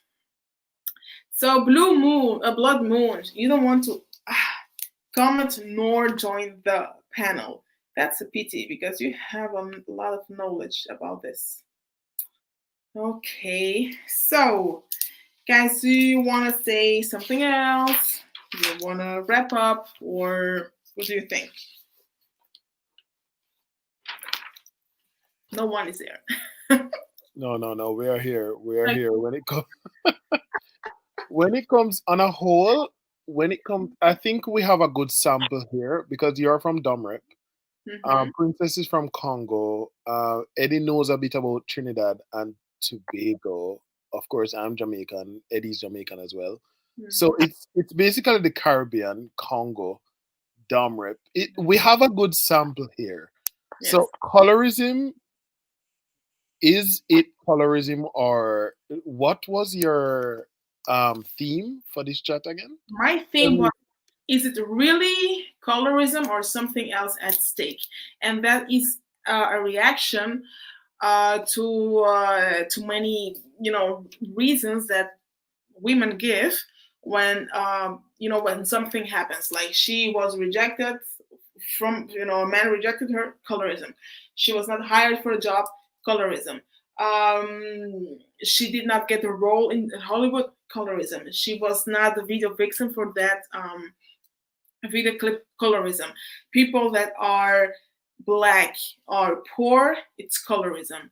And it's always colorism. So and especially when a man rejects a woman, it's always the colorism man. Black men are colorists, black men are married white women and mixed women, black man this, black man that. So I wanted to know, is it really colorism, or is it maybe because another woman is a bit more attractive, or she has, or it's more featureism, she has like keen features. Maybe it's not the color but the features. So I just want to say that the dark skinned women who work out and take care of themselves and they dress well and they bask in their femininity, they're always taken. So even if other darker skinny women can say, yeah, it's colorism, that's why I don't attract men, I feel like there are so many other factors to why that can be the case, you know? Yes, Because at the end of the day, where I live here in Norway, many dark skinny women get attention. of course, of course. It's also white. Also by like black men. I still get attention by black men Mm-hmm. and by other men. So Yeah. Yeah. My impression is also that many people, of course, on social media or younger people are living a social media life. They're projecting their lives to athletes, entertainers, that kind of people that they don't meet on the streets. So on the streets, regular people get with regular people. You have mixed people, black men with white women, black women with white men, and a lot of black men with black women, a lot of whatever ethnicity you are, you know, mixing, because that's a world globalization. You cannot stop that. So I think that some people think that, oh my gosh, the white race will be diluted, will be disappeared, or they do not want me because I am very dark skinned, so he's a colorist. So I don't know, I just don't know this, the that not really understand this social media outrage that happens sometimes. So I truly wanted to know from different parts of the world, like, is it really colorism, and how is colorism in your country? So I was really glad to know that Trinidad and Tobago is not the same thing. I learned something today, and I will read about that. And that in Jamaica it's truly then the color thing, not more the futurism, and that the colorism is actually on the base of classicism. You want to be treated better. Yeah. So, oh my gosh, Ray, I derailed and talked a lot. No, no, you didn't derail. I'm glad Princess brought that up because it's beautiful that basically these women are getting more confident because they slowly, I think Princess agrees with me on this, they are slowly realizing that the mainstream social media is literally just trying to become like the women that Princess are talking about. It's a fact. You know what I mean? Mhm. That's all they are running down. It's because we are seeing social media, it's weird, but it's true because all we see is social media. That's all we know. But if you go into society, like I think Kilo Cortez is trying to say, like it depends on the situation, because I don't believe in colorism, but it does exist. Mhm. You can't go around it. It exists, but I don't know how to explain it to you. Colorism exists, Mhm. but there's a reason for it. It's either because people want to move up, Mhm. or because of what they see on social media, or because they know that's how the world is, and the Mhm. world on a large scale. You know what I mean? Or yeah, I don't know how to explain it. Colorism exists. Yeah, colorism exists in Yeah, mixed societies, yeah, yeah, or mixed or black societies, not in white society. Like, not in white societies in the sense of you're not bleaching for the white people, you're bleaching for the white people in your own country, in your yeah, country of origin, yeah, third yeah, world, yeah. or a country developing, in the Caribbean, in Congo, Africa, and all those countries. also, I like to add that when people talk about colorism, they often talk about representation. And I Mhm. just want to say that at the end of the day, the mainstream media, which is owned by white people, they only give you what they can profit off. So if they know that there's a bigger demand for, people look a certain way, they will obviously give you that because that's what you consume. They Mhm. don't want to waste That's true. their resources and money on promoting an image that people do not ask for. So people also have to pay attention to what they follow and what they consume because at the end of the day, you get what you want. Yes, exactly. And also, why would they? They already have that power, the mainstream power. So if you really want to change that, one, work on your self promotion, because why would they? They have their editorial line, as I call it. their agenda. Everyone has an own agenda, and they're pushing that agenda. So why would they change if it works? So it's up to you as a minority to work on your self promotion. To love what your minority artist, creative film creator, actor is doing, and two, if you really want mainstream media to push a positive image about you as a minority, and if they don't, you should boycott them. Just don't consume that. That's a problem that I do have with some people asking for representation. Like, they don't do it, ask. Boy, pressure. They don't, okay, create your own. Because to me it's like a bit sad. Like, oh my god, they're not including me, blah blah blah. But what are you doing about it? Why should they if it's working? If my company's working that way, why should I change? So even though we can experience or feel that it's not fair, but it's their business. So Yeah, for that, Paula, you'd have to have a purpose like Greta. Like you with a small voice, like Greta Thunberg with something bigger. You mhm. would have like us with a small voice trying to boycott large media would reach nowhere. Yeah. But yeah, I get what you're trying to say. Yeah, more or less like that. And coming back to one of the you was not in the panel yet, Ray, but Eddie said, and La Princess as well, that in the U.S. Black women do not consume or do not promote or support Black dark skinned artists. They prefer to support the lighter skin or the biracial, whatever racial artist.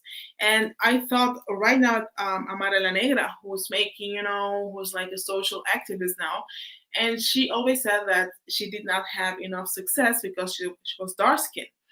However, many women were, like supporting her. Yes, Amara, fight the power, Yes, but whatever. they wanted her to be more American. They didn't like the fact that she still called herself Dominican, because I have been active in some of those conversations about Amara, and people didn't like that she still called herself Dominican. They wanted her to be a black woman and very Americanized at that, and Yeah, just forget her Dominican identity.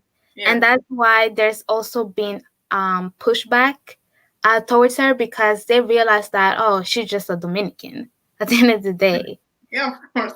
But in the beginning, when she started that movement, that people say, yeah, love and hip hop, everything is scripted. I don't believe that was just like that, When she began that thing, her movements on love and hip hop, and she made music in English, she had like in less than a month 1 million of followers, because I was a follower of her before, if since 2013, when she made her big hit I, and she was supported in the DR and Ecuador. I still remember very very well, and she was here in Europe and everywhere, not only with Dominican or Latin artists, but public Dios mío. Uh, she was not only supported by Dominicans or Latin American people, but also other minorities in 2013. However, when she 2017-18 exploded with the Black Afro-Latino activism, and she began making music in English, like none of those women supported her, listened to her music. To me, that was like, what the heck? You guys are just hypocrites, bunch of hypocrites. You're supporting her because she's pretty and she's very dark, but you don't like her music. And to me, it was like, Amara, if you don't understand that, then you should not want to understand. People will support you when they can identify themselves with your music. You know, because that was my thing. It's not only colorism, because she's so pretty. It's like she's very dark, but no one says she's ugly, because she's super pretty with a perfect body. So it's also sometimes a music thing. Is your music appealing to people, and why are those people again making a huge stance? Yeah, Amara, no, you're not in the mainstream, but you guys don't even help her on YouTube. You're following her on Instagram and liking and commenting, but you're not even following her on YouTube or listening to her music on YouTube. So to me, that's a big the hypocrisism of the colorism movement. So, and two, I don't understand really why in the U.S.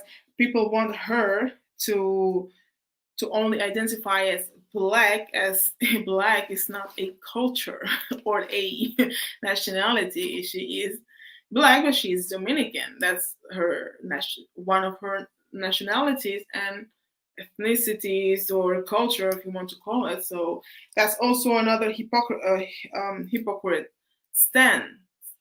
Like, okay, you have to choose. You're Dominican or you're black. So I don't know. I think that people want to be mad just to be mad. There is a problematic, but they want just to be mad, I guess. I think the reason why some wanted her to kind of remove herself from the Dominican identity was also because, she's very dark, and many, I hate to go there, but many black men, they find her beautiful and attractive. And, she's not like the typical light skinned Latina that everyone thinks of when they think of Latin Americans. So maybe that also has something to do with it, because, she's dark and she rocks her afro. So, that's like very quote unquote black, you know? So maybe that's also why in the beginning when she was very popular, people were like, yeah, that's a black woman, dark skin at that. They take that colorism, there are beautiful dark skinned women and she has her afro out and she looks good. So, but then she was like, I'm a black Afro Latina, I'm a black Dominican. They were like, oh no, not the Dominican card. And then it was like, oh, she's fake and she's like the rest of them Latinas, and yeah.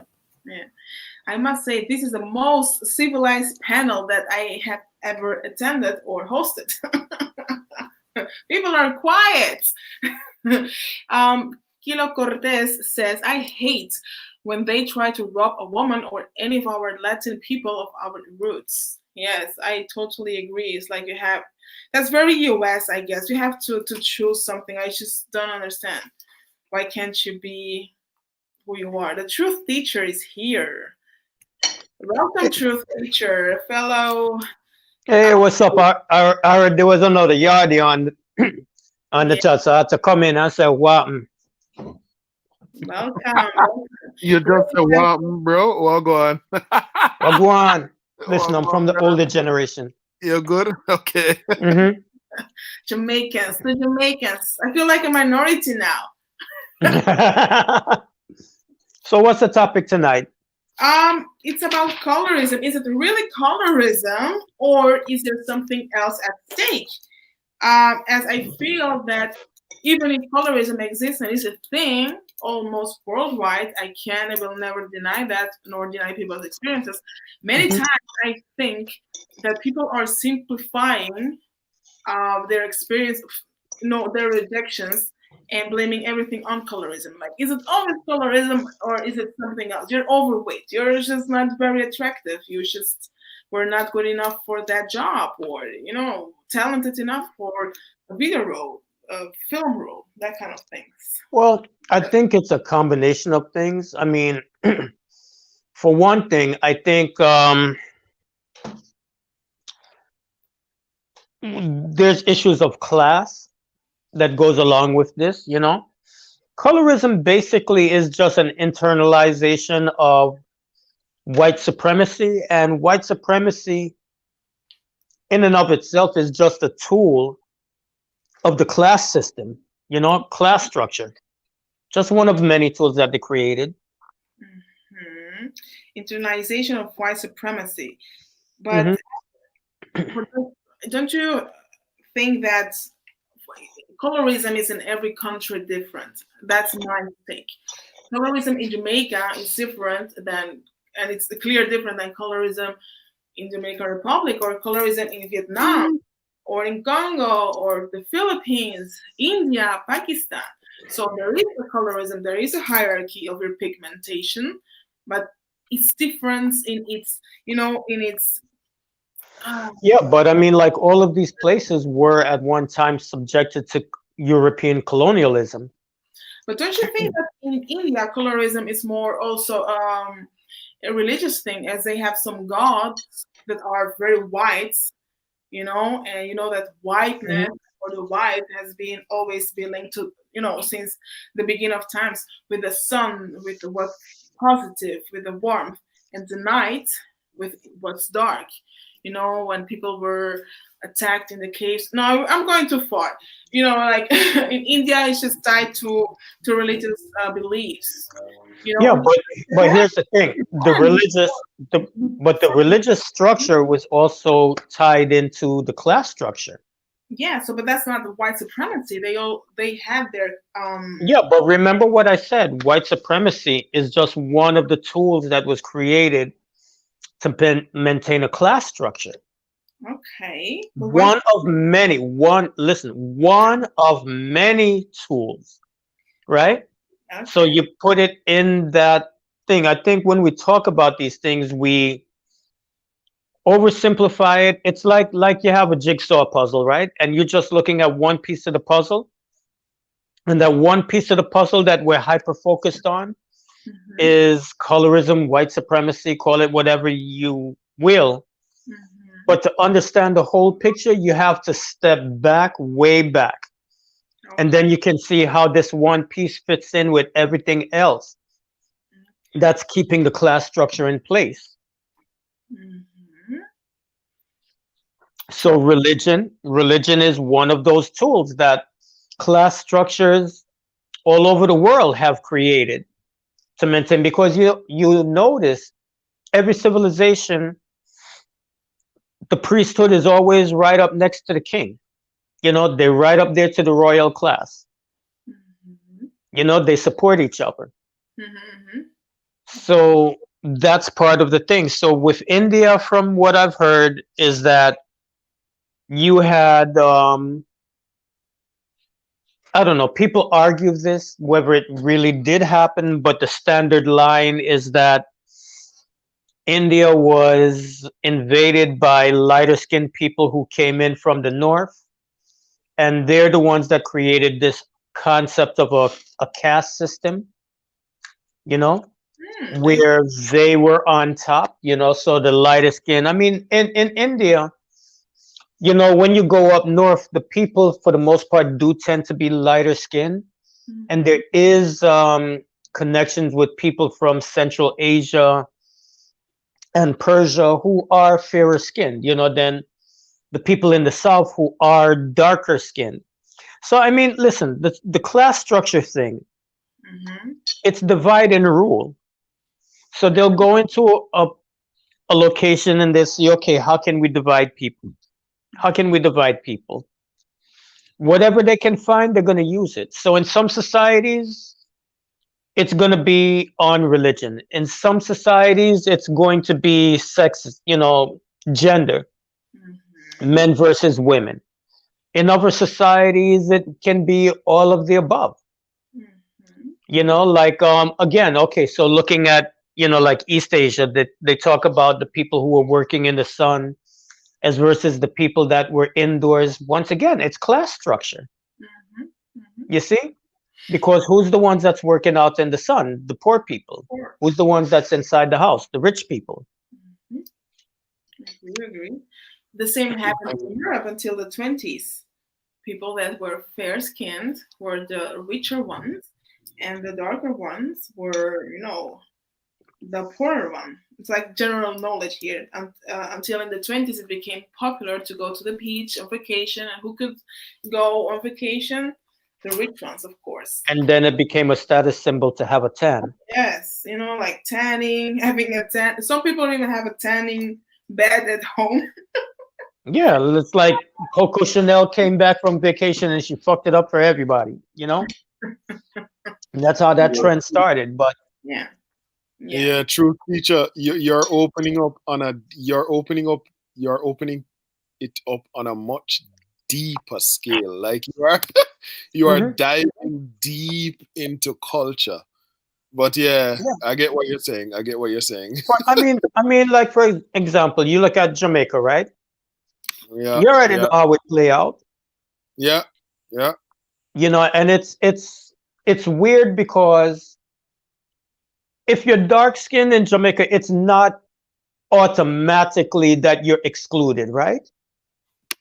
You're No. not automatically excluded because there's a lot No. of people in the upper classes who are very dark skinned, you know? Yeah. Yeah. But But at the but same someone time, walking with a light skin, you are instantly excluded. Totally. Yeah. yeah, Yeah. Yeah. Yeah. Yeah. Yeah. But you you know, instantly excluded what? When? Sorry, He wait. knows, well, Hmm? he knows what I mean. Like two persons he's talking about from the so Paula, two persons you have a meeting, two Mm-hmm. persons walking to the room, a dark skinned person and a light skinned person. People are going to listen to the light skinned person. It's just reality. yeah, it's that thing. It's I mean, in Jamaica you really see it. But we like to say, well, the problem in Jamaica is not racism, it's classism. And it's true to a certain point because here's the thing. The middle class in Jamaica was created to a large degree of people who were of mixed ancestry. It's something that just happened by default. The people who had the access to education and opportunities a lot of times were people who, their father was the slave master or whatever, or somebody who came from England and settled in the country and, had relations or married a local woman. And so they could afford to send their children to get education and have opportunities. So then what happens now is you develop a middle class that is predominantly people of mixed heritage. You see? So it's not that dark skinned people are necessarily excluded, but now you have this classism thing on top of it, right?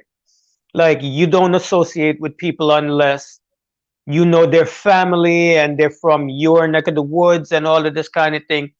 So if you're predominantly light skinned people moving in these social circles, by default, most dark skinned people get left out of the equation, you know? So when you go to Jamaica and you look at who is in the upper classes, it's disproportionately people of a lighter complexion. But you will find dark people in there, but it's just like it's just lopsided. It's lopsided that way. It's hard for everyone else to relate to as well. So well, okay, so I'm going to call you Truth. So Hmm. Truth, you have to speak to it's different when you're speaking to people who understand the culture of Jamaica. Yeah, But then, like for us who are exposed, you're talking to a different set of people as well. You know what I mean? Like if you're yeah, that's speaking to true. Jamaicans who have only been in Jamaica and are only amongst 2.8 million people and aren't exposed, they would never understand what you're talking about. But if you're speaking to people who are exposed and understand, okay, there's a bigger picture to this, you get what I mean? It's like Yeah, you're on an island and all you see of the outside world is the glamour and the beauty and what the world sees. You see what I'm trying to say? Or yeah. Well, they don't. Outsiders they would never understand because Jamaica is a country that is overwhelmingly, people of, I would say, well, how would you say this now? Because even the darkest person that you see in Jamaica could be mixed too. But people who are by, just eyeballing them, you yeah, would say yeah, these are yeah, African people.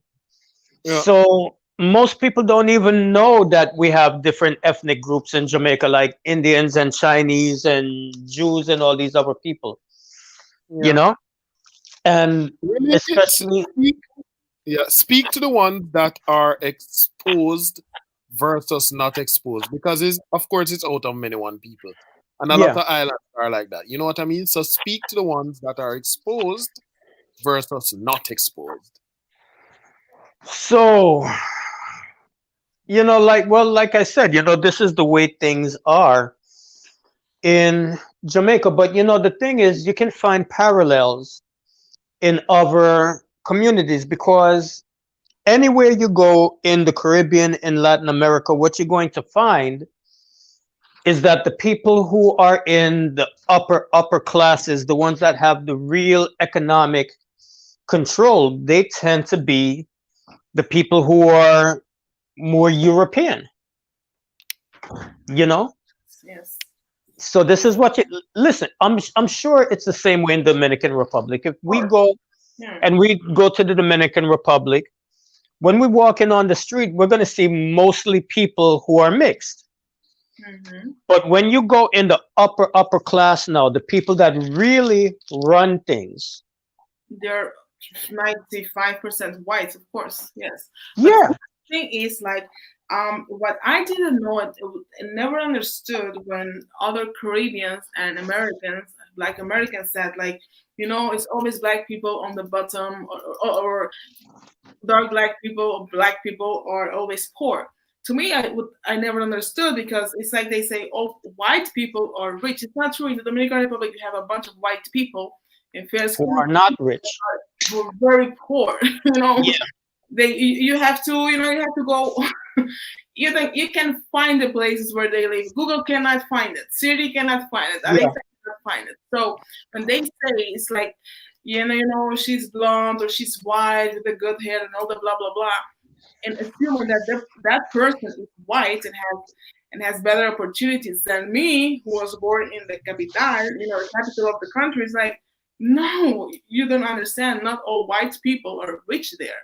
You have. Well, I mean, even that's true even in Jamaica, even Yeah. after saying everything that I said, we have a part in Jamaica called Seaford Town. And Seaford Town was settled by Germans who came as indentured laborers. And to this day, those people, they're just as poor and barefoot as anybody else in Jamaica. So just because you're white or light skinned doesn't necessarily automatically mean that you are privileged. But at the same time, the upper classes are disproportionately people who are lighter skinned, if not white. Does that make sense? Of course, it makes sense. It stems from colonization, slavery. Exactly. But the thing is, you cannot change that. You can't, because that's Well, all. Why would they share their money with the rest of the people? One, that thing won't work. Even if they share their money in 2 years, they will be in almost the same position because they know how to make money. yeah. We don't know how to make money, so that distribution, that won't really work. So yes, Well, this is why we've gotten, different countries have gotten into trouble because yeah, they tried to do that. And, yeah, that doesn't work. So when I hear some people saying, like, yeah, we have to fight against, that colonial power, all those descendants of those people, it's like, what are we going to do? Because in Haiti, the upper class is mixed with some Arabs, and yeah. their situation. So putting them But, in, like the thing is, I think we need to look at other places, like, for example, Hong Kong, Singapore, mm-hmm. and follow their lead. Because, I mean, within the span of my lifetime, I saw Singapore go from a place that there wasn't shit, to being a power now. And all that it took was leadership that had a certain mental, a certain outlook, that they decided that they were going to put the people first, and then come up with programs of education and creating a diversified economy and things like that to lift everybody up. I think in Jamaica, Michael Manley, he tried to do that. Like when I was young, that's what he was trying to do, but the upper classes, they felt threatened by him because we were very friendly with Cuba. And they saw that, and they were afraid that he was going to institute the same kind of economic policies as Castro. And so they started pushing back when he started talking about closing the gap between the rich and the poor. And then he made like a famous mistake. He said, well, anybody not like it? There's what he said, there's 5 planes leaving to Miami every day. So a lot of the middle class and the upper middle class, they left. They went screaming. They went screaming to Miami, screaming communism. And then the United States sent the CIA in to destabilize the government. You Okay. know, Mhm. and I mean, we can look and see what's happening in Venezuela right now. So it's a tough road to walk, because we're trying to undo the damage that was caused from the period of colonialization. But you have to, you can't just come in and have a very drastic change. You have to find a way to slowly change things in a way that won't upset the balance of society. Mhm. So So you can't alienate the professional class. You can't do that. never, you can't. You So have to find a way. You have to find a way to win them over to your side, so that they don't feel like they're being, you don't put them on the defensive. And it's not easy. you can't. They have the power. So it's like you have to dance at their rhythm, as we say in my country. You have to dance at their rhythm. You have to dance the merengue at their rhythm. So Yeah. yes, as long as they hold the power. Okay, this was a very interesting. Oh my gosh! Again, the most civilized panel that I have been, even though I am running this panel, hosting this panel at Truth Teacher. Hmm. So Theo Cortes says, "Is that blood that's rare? There is rumor that they are very." Hey, you want me to go get Rancho? Oh no, man, Why no. not? No, no, I love Rancho. He's a very smart guy and he has very interesting concepts. However, his behavior makes him lose. I don't know. I do not tolerate that behavior. He will, you know, he will make me behave also differently. I Okay. know that he can pull out the animal in me, and I don't want to be like that on YouTube. I'm already intense enough. And I'm always like playing the devil's advocate, but with Rancho, I know I will lose, my temper. I don't want Oh, to. I don't want that. listen, However, he's I'm a very smart guy. I'm learning how to navigate these YouTube waters. It's been a blessing and a curse. I've met so many cool people on YouTube, and I've met so many emotionally disturbed people at the same time. Crazy people, Oh yeah, my God, it's like I was on Fighter Complex yeah, live, and he had some dude over there that was causing drama with Tina and J Rod and all these different people. And like, yeah. I, Okay. I was on there and I'm listening to this dude. He's talking some kind of weird alternative history stuff. So I was gonna jump on. Fighter didn't want me to come on, so I said, okay, let me go run some errands. And by the time I came back, I hear this guy cuss Fighter Complex off and called him a bitch. And I was like, what happened? No, no, no. We're And more. now I'm watching the video, like J Rod is talking about, and he was spazzing out on J Rod. I was like, I didn't even know he was talking to J Rod. He was just like screaming at somebody. I was like, what the hell is going on? So now I'm watching that video where J Rod is explaining like what happened between him and this guy and Xtina. I'm like, who the hell's got problems with Xtina? I mean, like, Exactly. for God's sakes, listen. Tina Yeah, is the most girl. non-drama person. She got a happy little channel over there. Yeah. You know, she ain't trying, she don't be coming out her face sideways to nobody. Like, Mm. who would just pick up and have problems with Tina? But hey, you know, I have so a truth teacher. You, as a very experienced person who's already in its 40s, more experienced and knowledgeable than me, who's been making, almost 50. I'll be 54 soon. damn, 54. Oh, Yeah. 57. Oh, truth teacher. Oh my gosh. I always thought that I was the oldest, in these YouTube spheres of the last couple of months. But there No, I got you beat. are Yes, yes, yes. I discovered that some are older than me, and you. I know that you were older, but still, okay. Yeah. So, is colorism really in the U.S.? Is it as hard as they say it on the social media on YouTube, or You know something? It's one of those questions that there's no hard answer to Sorry for because interrupting you. Sorry for interrupting you. Because Eddie, who's not here anymore, says that it's not really a thing. Not really, he doesn't say it doesn't exist, but he says it does. It's not really a thing that people make it worse than it is. He doesn't know anyone who's affected by it. So what about you?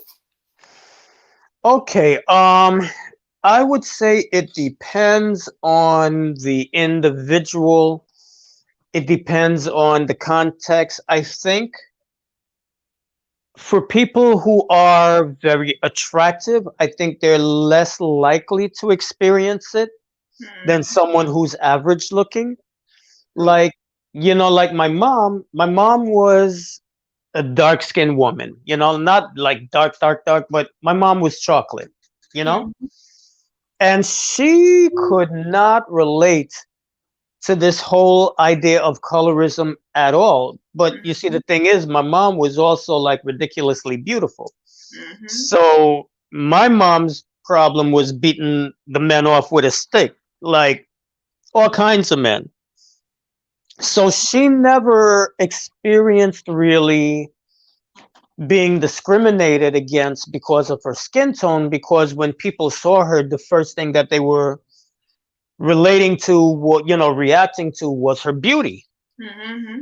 Now me, I'm like somewhere in between my mom and my dad. My Okay. dad was really light, my mom was dark, I'm in the middle.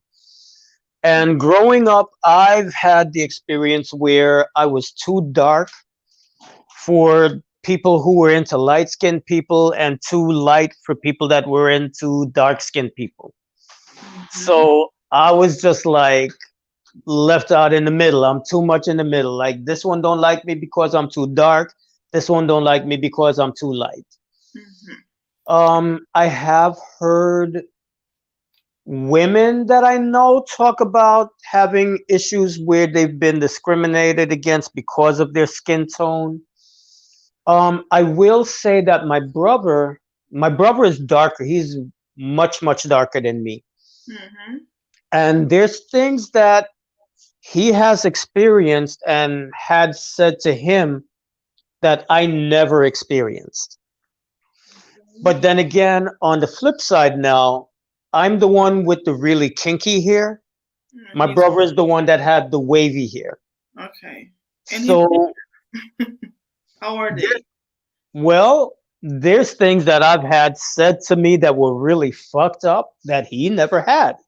Everybody was always fussing over him because he had the quote unquote the good hair, Okay, okay. you know? So it's a catch 22, Okay, okay, okay. Because today I learned from Ray that, for example, in Jamaica, it's really more the color than the features.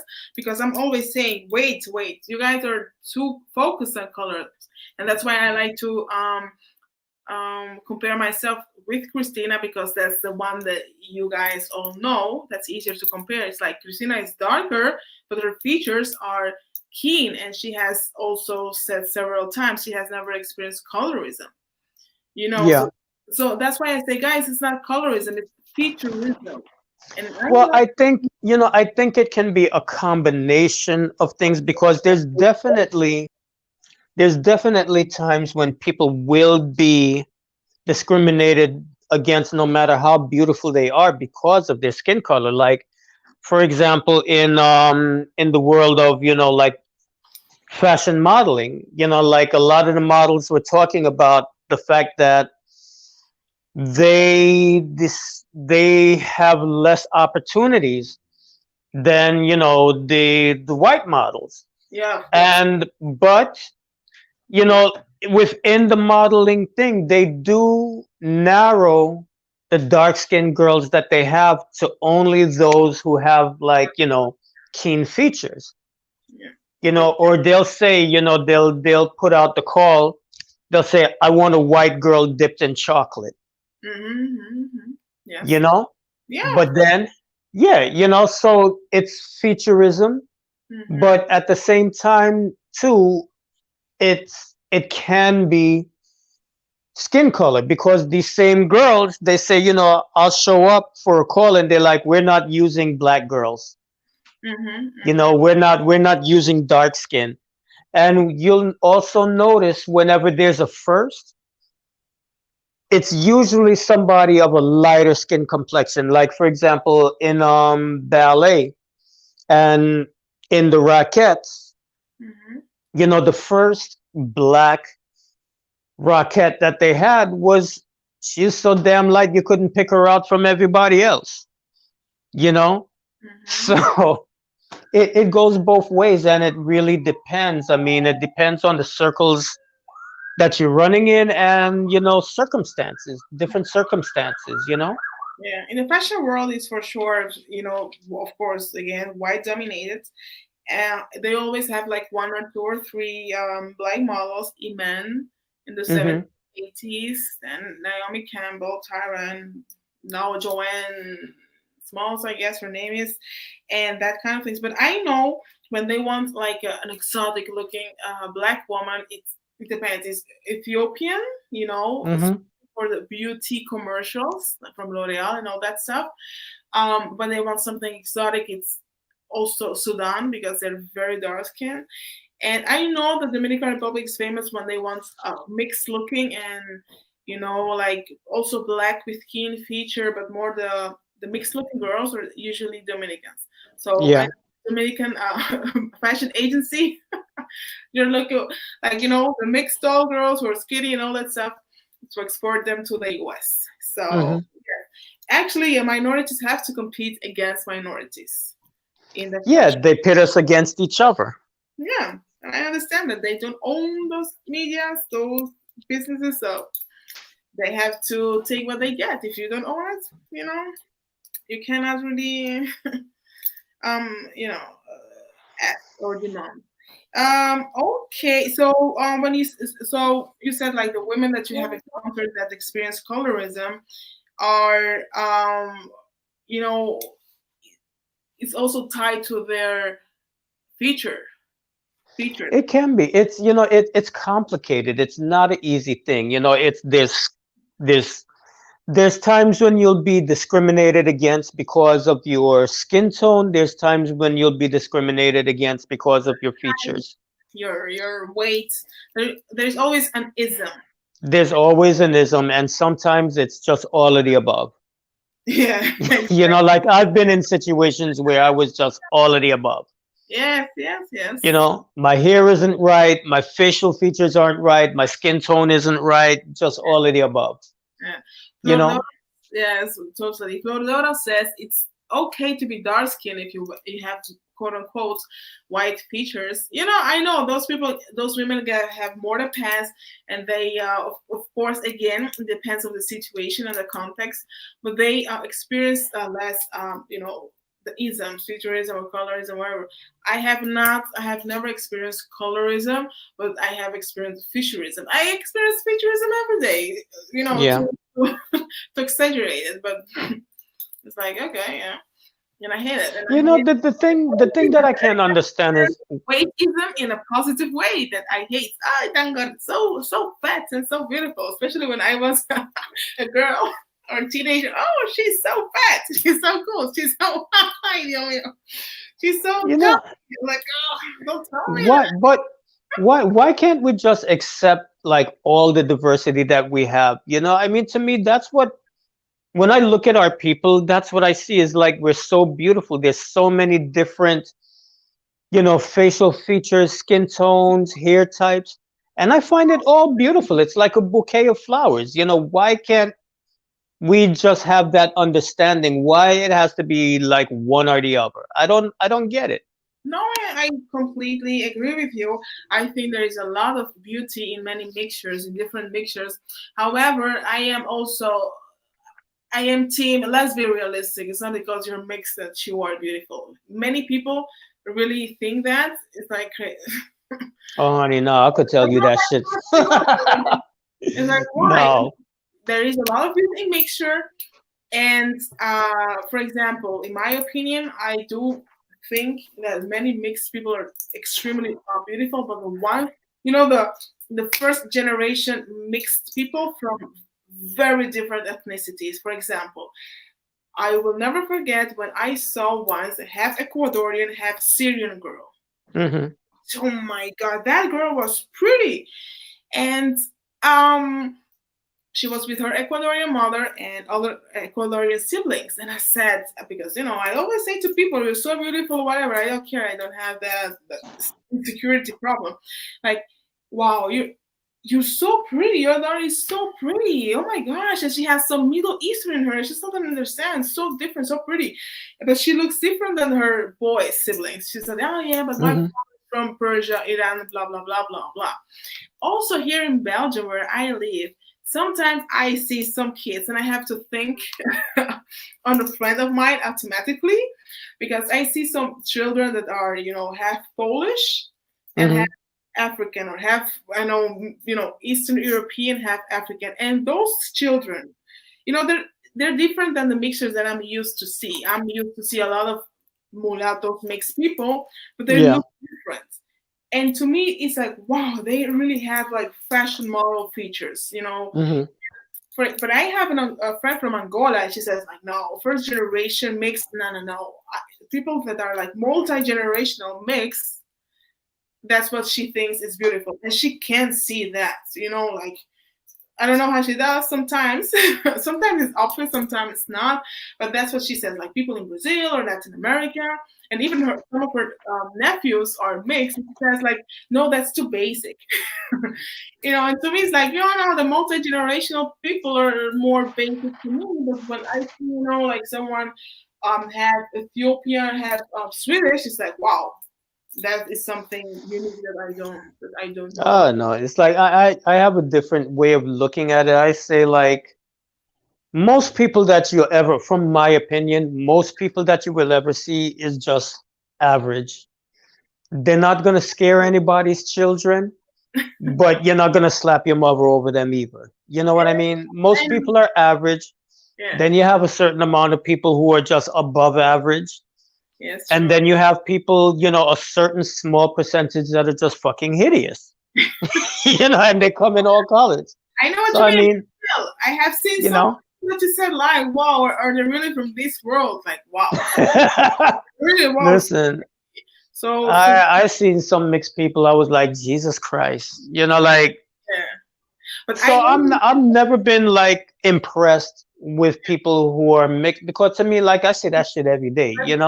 exactly, exactly. So when people, that I hate that. Oh, it's makes so beautiful. No, it's not because someone is mixed. No, That person is beautiful. Let's be real. Come on. And listen, you get two ugly people, one is black and one is white. Like, come on, yeah, ugly and ugly make ugly. So I don't care how mixed you are.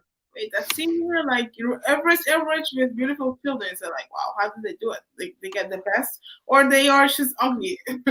I know that in the U.S., people are very politically correct, and they're like, no, everybody's beautiful in their own way, blah blah blah. No, no, no, no, no. Well, Everybody's different. but I Beauty. will say this though, there is a big difference between being physically beauty and having sex appeal.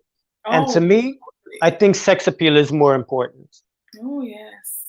Oh, because you can see somebody that they're not conventionally beautiful, but they just sexy as hell, yeah, yeah, yeah, yeah. I know. you know? Yes, yes. And then I, you Yeah. can have somebody that's like physically very attractive, but they have no sex appeal whatsoever. yes, it's true. It's true. I, how could I? Fresa, you have to help me translate that. Actitud ma tua belleza, like your attitude, your self, Hmm. the fact that you're self secure, your high self esteem kills beauty. You're like, beauty attracts, but when you enter a room or you have what you have, that yeah, attracts as well. That's Listen, I know some girls that just, in terms of looks, plain, but you listen, you better tie down your man. You know? You better tie down your man because she going to walk off with him if you're not careful.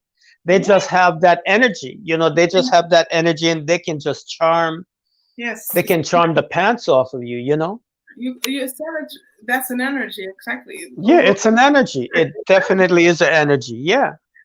So, So when people them talking about looks is not the be all and end all. no, but it attracts. It's like, whoa. Listen, I'm sure that everybody here has seen somebody.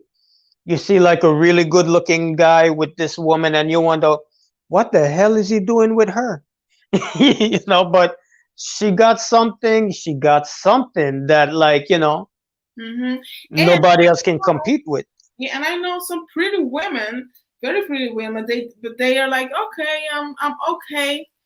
And Ray knows, your fellow Jamaican Ray um, knows a woman that I know that she's very beautiful and very smart and everything. But to her, she's like, yeah, okay, I'm okay. Like I'm okay. I'm not. But she's very pretty and she has like a damn body and she's smart. She has like everything. She has Mhm. height. She has everything.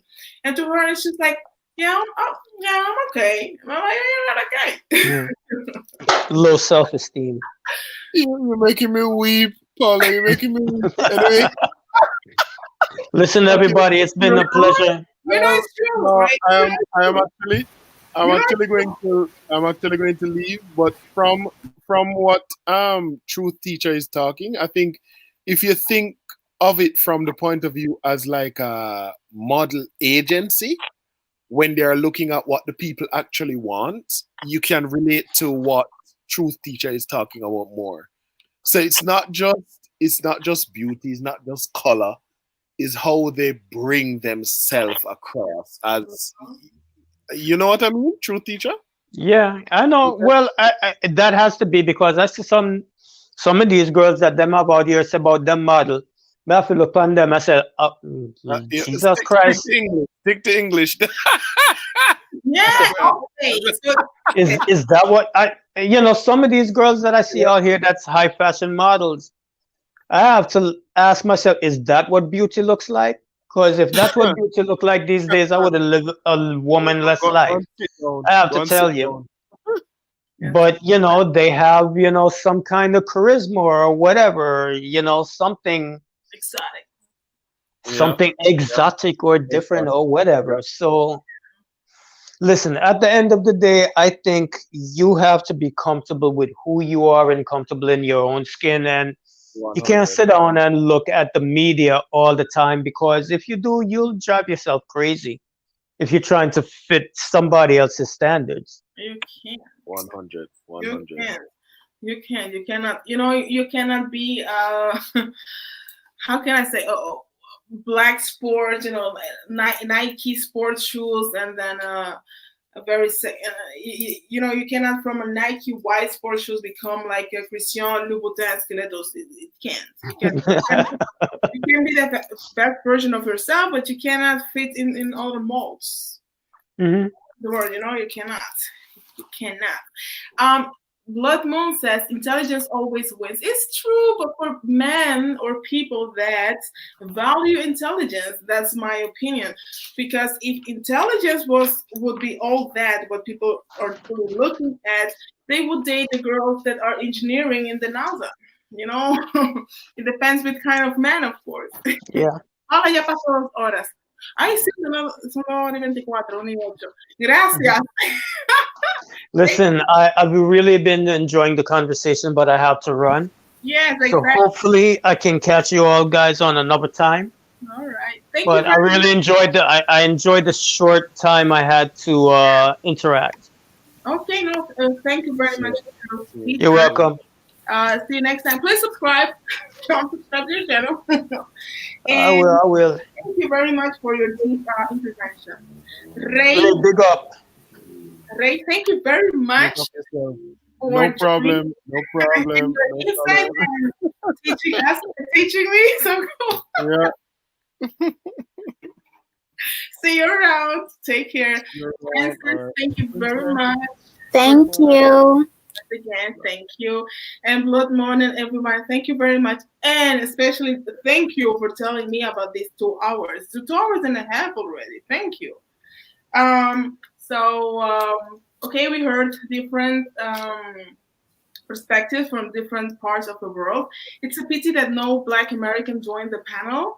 However, we got, a good bunch of the different Caribbean countries, and of course, an African lady here. So it was very interesting. Thank you very much, Blood Mom.